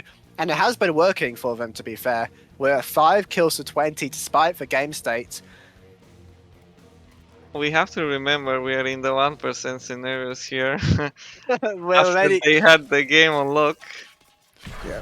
Feel like we're being Doctor Strange here, looking at 6 million possibilities. Which one is this one? I am surprised that you saw that movie. Aren't you too young for that? When was it even? Doctor Strange? It was years ago, right? Well, the one I'm referring to was the... I think it was 2018 this movie came out, so I'm not quite that young, as now the camps are being held onto on the top lane, as we are only half a minute away from the Punisher, so don't worry, dear viewers, you won't have to listen to any more movie references until we go to Game 5. Are you saying we are going to Game 5? Is that your prediction? I think so, yes. Despite everything, it's still 2 keeps down. The pressure on the top lane, someone's going to have to answer it. If they slow it down a little bit, Freakz, wait for an even better fight. Don't take the first one that's given to you. They might drag Hazelobs off to the top lane.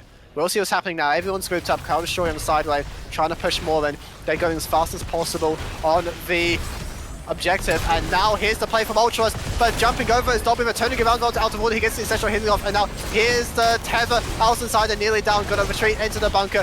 Dobby jumping for dear life, trying to survive, but he's all on his own. Retreating now with the shows back to the team, and now Ultras could be in trouble to 45, and it's still going the way Team Freakz, so Hazelob's having to recall. The health bars are so bad for them though. Cloudy, he's trying to end the game here, but this time gonna be a little bit more patient. He's going to retreat. He's going to get out of range, and now the burrow, and now here we go, out of order, going in, but this is all a setup for Cloudy to flank them. Ultralisk down, Exo down, but he has the soul. Alice inside of the next target. He has quite a few spells, but Cloudy does not care. He drags them anyway there, and no vaults available, and it's 4 kills so far. X-Ray respawning, is it enough? I think the answer is no. He does nothing. The lockdown is so good, the damage is still alive. X-Ray gone, Hazelob's the sole survivor. He's charging in with all it's worth, but all it's worth is not enough. Dobby ignoring, Freakz ignoring, Cloud and Hopaka, they want style points, they want more stats. They are going to bring us to Game 5 nonetheless. Freakz' team They are here. They are one game away from beating the most famous team, I think, in Heroes Lounge. We saw another sick play from Kopaka there. He was waiting near the siege camp on bot outer vision, just to not be able, for the Kerrigan to not be able to see him and one-shot him with the Qs. And after they engaged with the Kerrigan, he insta-arrowed and he joined the fight. And then, I mean, we see the scoreline, right? It's 6-26. It should have been over many minutes ago. I think this Diablo right wing. I mean, we always mention this. These are fake heroes. Ultra Yes, with 6 the deaths was a numbers. prediction, but we're at 8 on Diablo. Meneldo, Brightwing often considered safe here, but we saw even from minute 1, if you're smart about it, Brightwing is very predictable of where she'll be a little bit in the future, and they took advantage of it nonetheless. The game went long. It really showed to have, as we said before, it should have ended 2 objective phases earlier. The Freakz, they do close it out in the end. 6 kills to 26, I think, tells the story a bit more than looking at the levels in the game time, as now we are in game number 5 between these teams. You made another reference there to Doctor Strange. You said seeing into the future where the Brightwing will be. What's your prediction for game 5 then? As we have to draft, it's hard to tell at this point. The teams are still distinctively playing their own style, which I'm very pleased to see. Freakz' team, very aggressive, trying to jump in, bursty down. Geilen Banger, very standard. Some flashy heroes for Ultralisk, but that's about it. Otherwise, bog standard meta playstyle. I think it's worth talking about how much of an upset on paper this is if Freakz' team manages to come out on top here. Well, I'm not sure if we look at the ranks of the players on the ladder. I know it's not some massive, how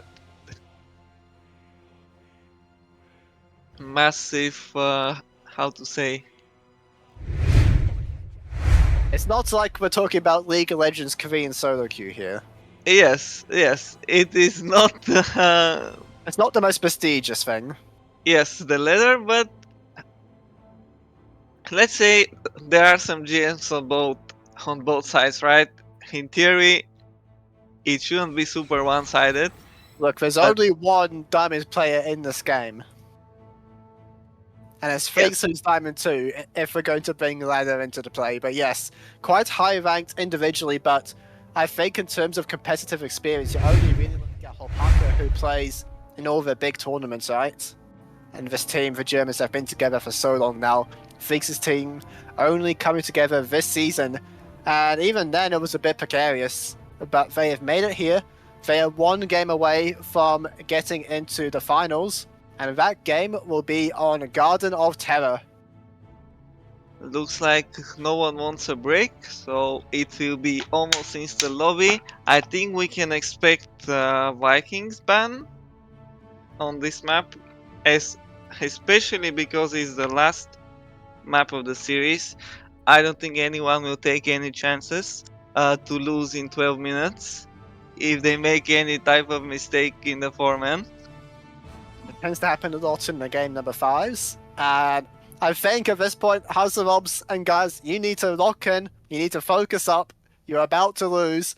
We can't be having too much fun here, I think. Play your good heroes. Don't be afraid of the Vikings, of course, but do be prepared to bring your A game against Freakz. I think Hammer will be another high priority hero on this map again. What else? I don't think we're seeing another Brightwing after the last game. No, let's not see Brightwing. Diablo has a possibility of showing his head, but I would be scared if that were to happen. Now we need to see... Okay, it's been 4 games, but it's time to call it out. This Lucio ban needs to go. I think Rhaegar ban or just either Rhaegar or Maya ban. I think so far Maya won every game, correct? 14 Freakz. Yeah, we saw it twice. It's been both of their wins on Volskaya and on this map. Sorry, the previous one. I think this hero needs to be looked at on my end, and also I think the hacker, come on, it has been destroying as well.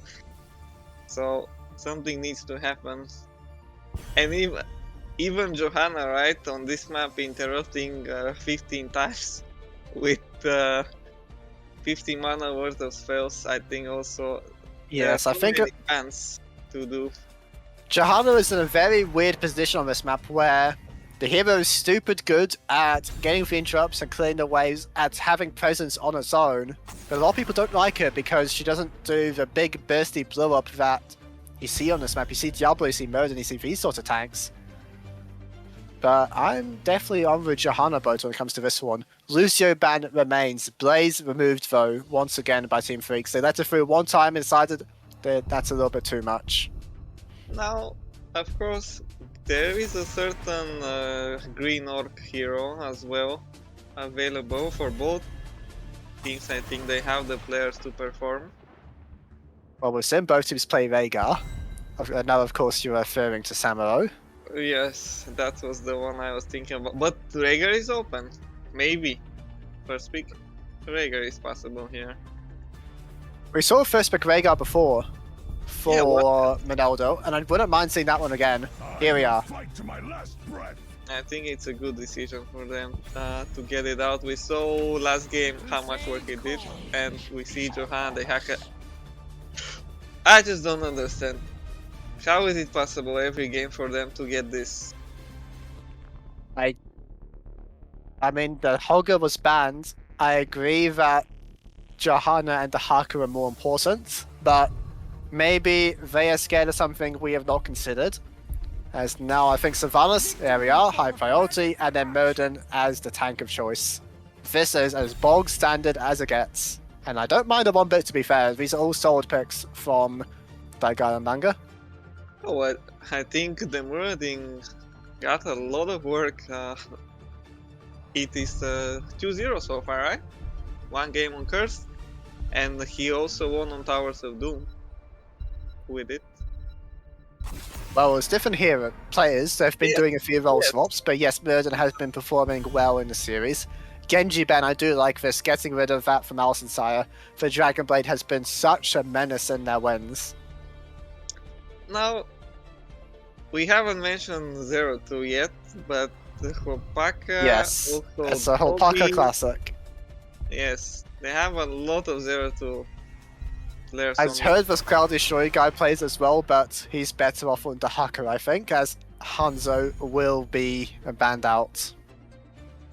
I think they just started looking Claudio on the hacker from the start and not even swapping because everyone knows that he will be going on that hero. Not even trying to deceive. Now support who Uther again. I don't like this one against. Murden is such a difficult one to get through with this. He has the block, he has so much health, Rhaegar as well to back him up. Sylvanas has Unstop if she wants it. The Rhaegar has a cleanse. What is exactly the Uther doing in this game so far? I mean, it's not like Greymane's a particularly nice Divine Shield target. Now, Hazarobs will go for the Orc, and here's that hammer. I think they might have got him with this pick. We have Greymane and Uther, it's not fantastic. Now, we do have the ability to flank with the Hacker, of course, but Hopaka, he doesn't want to play something like Chromie. He wants to be on something flashier, I think, for game number 5. But Zeratul seems like a very difficult one to lock in now. What would you do here? Vikings.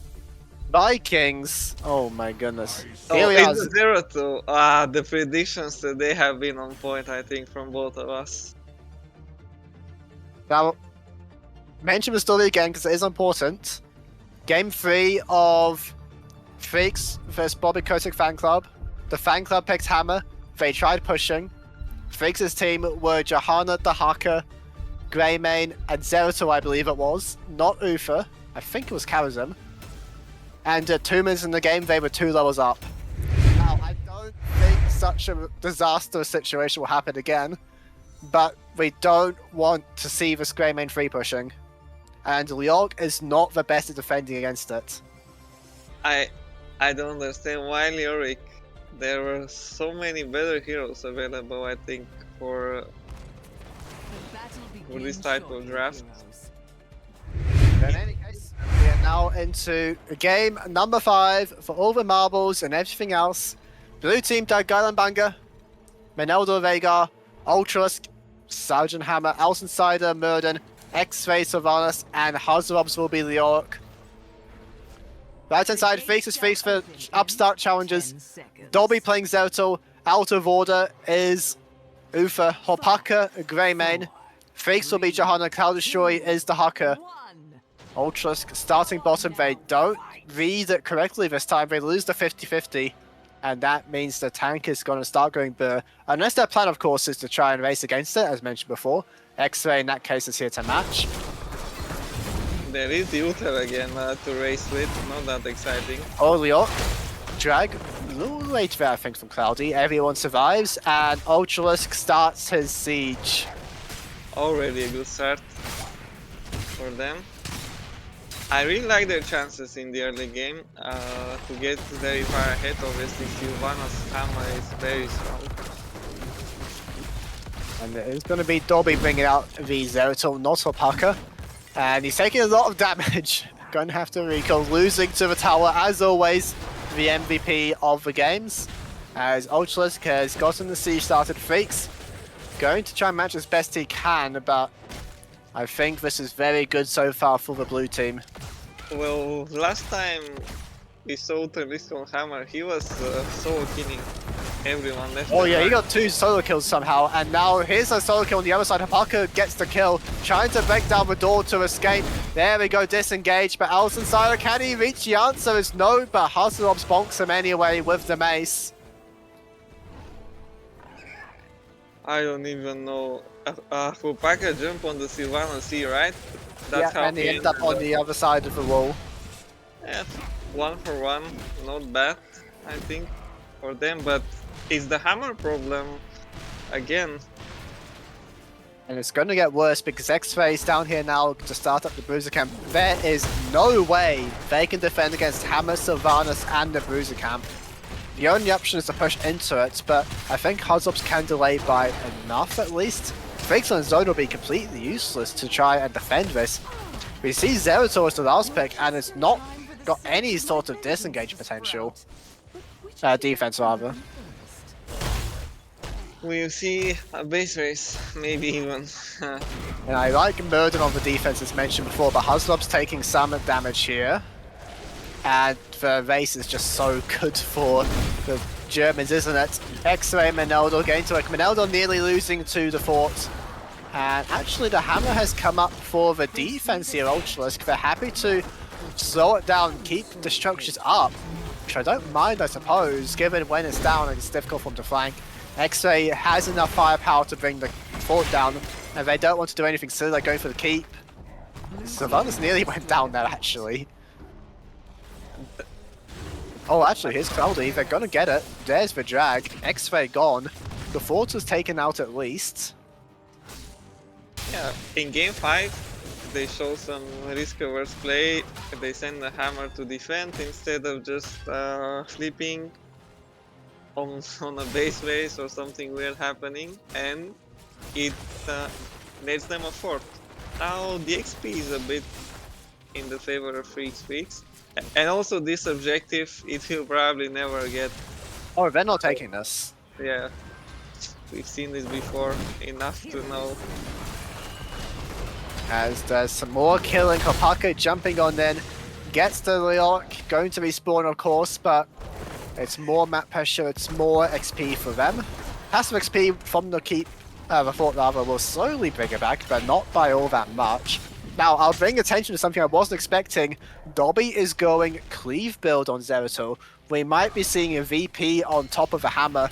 This could be a way to enable Out of Order to bring the CC onto the blue team members here. Very smart, I think. And now X-Ray needs a run. Dobby's coming in with the cleave. Hopaka jumping after them. The damage over time is not enough to finish off, but Freakz is on the backside anyway. Now what do you do here? Here's Cloud. They're really trying to make this one happen. X-Ray no health. Dying time as much as he can. The fort is going to town. Outsider trying to finish off the Zeratul, but the last fort shot, he comes back in and out. Look at the plays here from the Zeratul. Dobby gets out in the end. Cloud Destroyer keeping the hammer under control. Now needs to be careful himself, but the Burrow is back. Jumping in as Outsider. This might be quite ambitious though. Here's the convection from Freakz and they get another kill. Going to unstoppable, that one is Ultrask, but it's 2 kills for 0 in the end.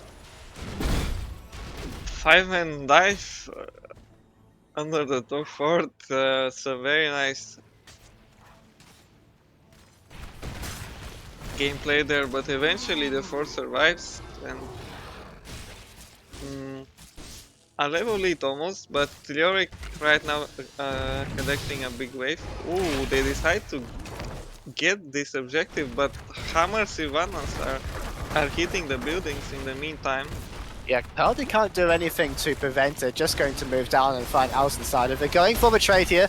As mentioned before, Hammer is a reliable push, but Greymane is faster push. But still, York here on the defense, going to...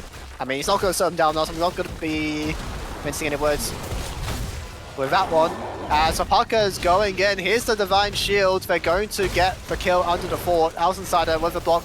Now here's the VP, not onto the fort though, so this might be a little bit too much, but here we go. What are we going to get? The drag is onto the Murder, but the cleanse is there from Rhaegar Meneldo, keeping him alive, and now Haslop's going to be respawning soon. BFG, not enough to finish him off, but here's the respawn, here's the Entomb, going in with the Wraithfolk, trying to set up as best they can. They've gone to Zeratul already, and Nufa will be sacrificed as well. There's 2 kills on the backside over to the Germans.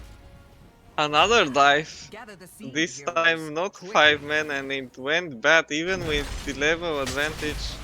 We saw the VP, but the follow-up was the hacker Q, which got instantly cleansed by Meneldo. Very well played, which resulted in some deaths. Eventually, the Freakz on the retreat after Yorick got the respawn. It was a trade value. And so Hopaka just used W, so I think Hazlop's going to be completely fine here. Goes into the Wraithfolk, beautifully timed. Seed will be collected on the top side by the Geilen Banger, 1 apiece now. XP all evened up. One thing I'll point out, all the fighting has given Hopaka quite a few wise and jeweler stacks. He's now a 16% bonus damage. With this melee build Greymane, it will do a lot, but Outsider wants this point. He's trying to knock him off. Dobby comes back with a Vorpal Blade. Now BFG emphasizing out a lot of AoE damage here. Dobby trying to be finished off. Outsider on the backside, dodging away though with the Blink. Cloud Destroyer in the tomb. Gets out thanks to the Dark Soul walking through them. Everyone gets out for Freakz' team. Oh, that looked very bad for them at some point after a huge... I think it was a 4-man silence and a few men BFG, but somehow they all managed to survive and run in different directions. And now we see completely even game state. With the talents scaling, who do you favour in the later fights based on the team comps? Of course, we know it's going to be a complete burger flip in the late stages, but is there anything you like about the comps, one way or the other? Well, at level 20, obviously, Leoric and Tomb into BFG is not like the easiest to get value from. But there is the Divine Shield, so maybe it will even be AoE Divine Shield, who knows? I mean, if you put Uther in the VP and Entomb, none of that happens, right? As we do see this time, it's going to be the AA build from Hazarobs. Wants to get some bonking action done. There's no point trying to damage reduction Zeratul. That guy has 5 billion teleports, it seems. As now they're looking for a play on the Ryok. Doesn't have the extended duration on the Wraithfolk, so Dobby can follow here if he really wants. Not going to though. Everyone being dragged up towards the top side here. Insider entombed by his own team, gonna drop that one as Halcyon. Cloud Destroyer and Dobby not really doing the whole lot on the other side. Exo getting out to safety there. Hopaka trying to hit, but it's not doing much as the Greymane. Ultra is not here, so this is a 4v5 and they're going under the towers now. This looks really ambitious, I think, from Freakz' team. They're going in anyway, under the fort. Hapaku being hit, goes into the D-shield, the VP to try and buy some time. Haymaker used, but Murden falls anyway. X-Ray looks to be a target, Central Healing will be used. BFG, not enough to finish off Hapaku, he's solo, but not out. Freakz being chased down by X-Ray, he's going to be sacrificed for the play, and I think they're so happy with it anyway, Freakz' team. 1 for 1, and they get the top fort. Now Hazu trying to chase a bit more, has the Q for a slow. Cloudy burrows away from it. Dobby's going back in for a little bit of harass to get the teams out. MVP fourth again, but not enough. It keeps happening. Yes, the dives this game has been very ambitious. Now it's randomly. Let's see this fight. Yeah, Cloudy on the side here. Hammer uses the siege tactics. Leork is here and Tomb available. Mr. Haka could be in trouble. Very well done there by the man on the skeleton, as Cloudy will be taken out. Again, I'm not sure why we have the objective all of a sudden, but going to be punished for that one is Freakz. Hammer unstopped the drag. There was no divine shield, and after Entomb, the hacker. His fate was just sealed, I think. There was no saving him. Now the next objective, where will it be? We've had 3, so there's no prediction of where it can spawn. It's going to be completely random, and it comes up heads for Freakz. Their side, top defensive, where there's no forts for Hauser as well, if that comes into effect. The best spawn possible, I think. Going to be difficult for Curse. We might see them holding on to this seed for a while. It's level 16 now for both teams. It's a lot of damage for the Zeratul and the Greymane. I think from the side of Geilen Banga, they're waiting for level 20 talents for their spikes. As here we go again, VP play, disabling the fort. They're looking for the Minoldo. Essential healing will be used early though, and he gets off, but it's nowhere near enough. Dobby falls though, so it's a 1 for 1 so far. The fort is the 6th man for the Germans. They get the stun onto Hopaka. And now Ufa's fallen as well. Traits might keep him alive, and here comes Hazops. He was not there at all, but Hopaka goes back in, gets the kill onto Sylvanas. Is he going to die though? Alcenheider chasing him, Hazops to cut off a flank. He turns around, but that's only going to get him killed. Cloud Destroyed now in trouble as well. Stormbolt connects, that guy's gone, and it's going to be 4 for 2 in favor of the Geilen Banga. It was in favor of the fort again. This 4 for 2, Oh, he this is killed again everyone. the MVP. As now Freakz dodging away with all he's got. But he's going to provide some healing, but the Haymaker for the kill, Alcenheider finishes them off. Ultras gets the seed as well. Good spawn be damned. Now the guards and terrors are coming in. The map falls apart. I think now for Team Freakz, will they even be able to defend this? I think with a good Entomb, it will be very hard to defend. Divine Shield available to save the guy who gets Entomb, so I 20 think seconds on Johanna. on average, maybe they will lose a 1 keep keep. and a half. Yeah. Okay, Dobby going in. On the return, not going to get Entombs though, he's okay. Opaka has the speed, he's a angry little Greymane, but Murden has block stacks, so it doesn't matter. Dobby having to dodge the boss stun. Mid keep falls, going back in. He's not going to drop the VP just yet though, as the play Ultras pushing on top side. Now they're still trying to fight here on the Freakz, getting anything they possibly can. Now Johanna the one in trouble, already used the Iron Skin, out of order, has the ult available, but silencing arrow, BFG on top of them all. Freakz down to 60, he's gone. Divine Shield on Zeratul, falling apart for the Freakz, out of order, taken out by Hazops on the side, but they get murdered. No, actually out of order survives in the end. It's still going to be 1 for 1 with the objectives. It's good for the Germans as they're now on the cracks of level 20. Are they going to try and end the game here? I think they will be trying. Entomb available in 15 Cloudy so seconds. low. Out of order, does not have much healing. He needs to get back to the Hall of Storms as soon as he can. Dobby's going in, but he miscalculated, I think. Down goes Zeratul, and that might be the last straw for the Freakz. 20 seconds from Johanna. X-Ray hitting on the core. Ultras sieging up from the backside. They're quite safe. Cloudy, Alpaca, and out of order. Have they got anything? The answer's no, because House has got level 20 and he's got an Entomb. bonk, down goes to the Haka. Ufa going to be the next one, it looks like. A bite from Meneldo. They've got them all. Team Hustle, they will do it. They will win game 5. They will go onwards to the grand finals. The fourth man, they're so good this game. But not for Team Freakz somehow. They didn't get a chance to win a fight against Dive. Very well played also by Hazu at the end, of course, with the silence and tomb. And it really collapsed after the dive on bot. They lost objective. And then it looked like they defended well, but eventually they tried to force way too much instead of just defending. Excellent performance, of course, by Ultralisk. 0 deaths, 1 minion of every stat, and they're on to the grand final. Yes, I think definitely the turning point of the game was that play on the bottom seed. Things looking good, but then death onto Cloudy. There was many dives, as we said, under the forts, taking so much free damage. The VP sometimes disable them, but even still, not the greatest. Meneldo with the early Ancestrals able to prolong the dives, get everyone down, the rest of the teammates to assist. And in the end is a victory for the Hazardobs team, who will move on to face none other than the Vinland Raiders in the grand final. That will be an interesting one for sure.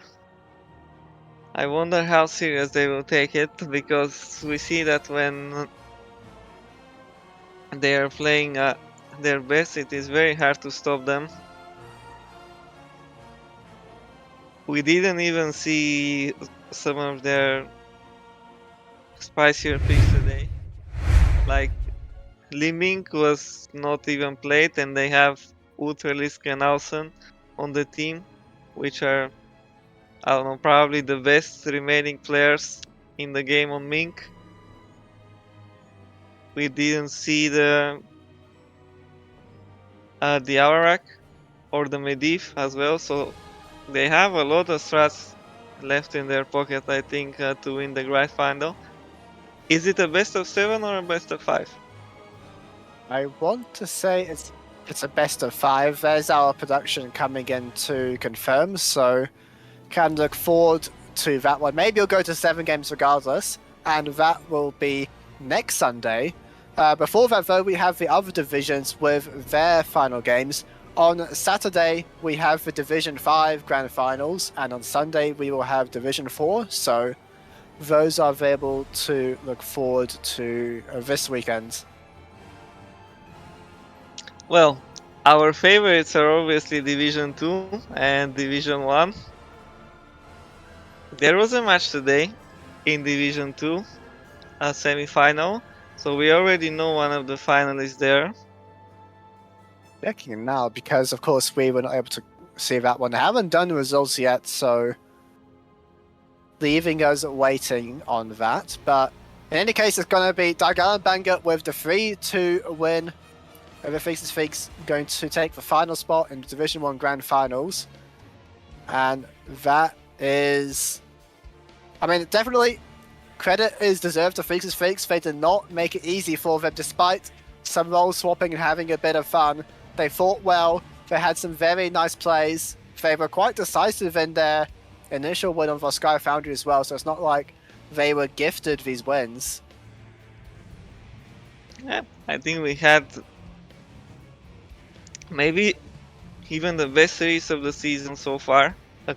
Quality and even entertainment-wise. Obviously, it's hard to match some of the lower divisions in entertainment, but if you're a tryhard, maybe this one was the best series so far. And of course, we have our grand finals to look forward to that can maybe promise even more exciting things. But I believe that will be it for us tonight.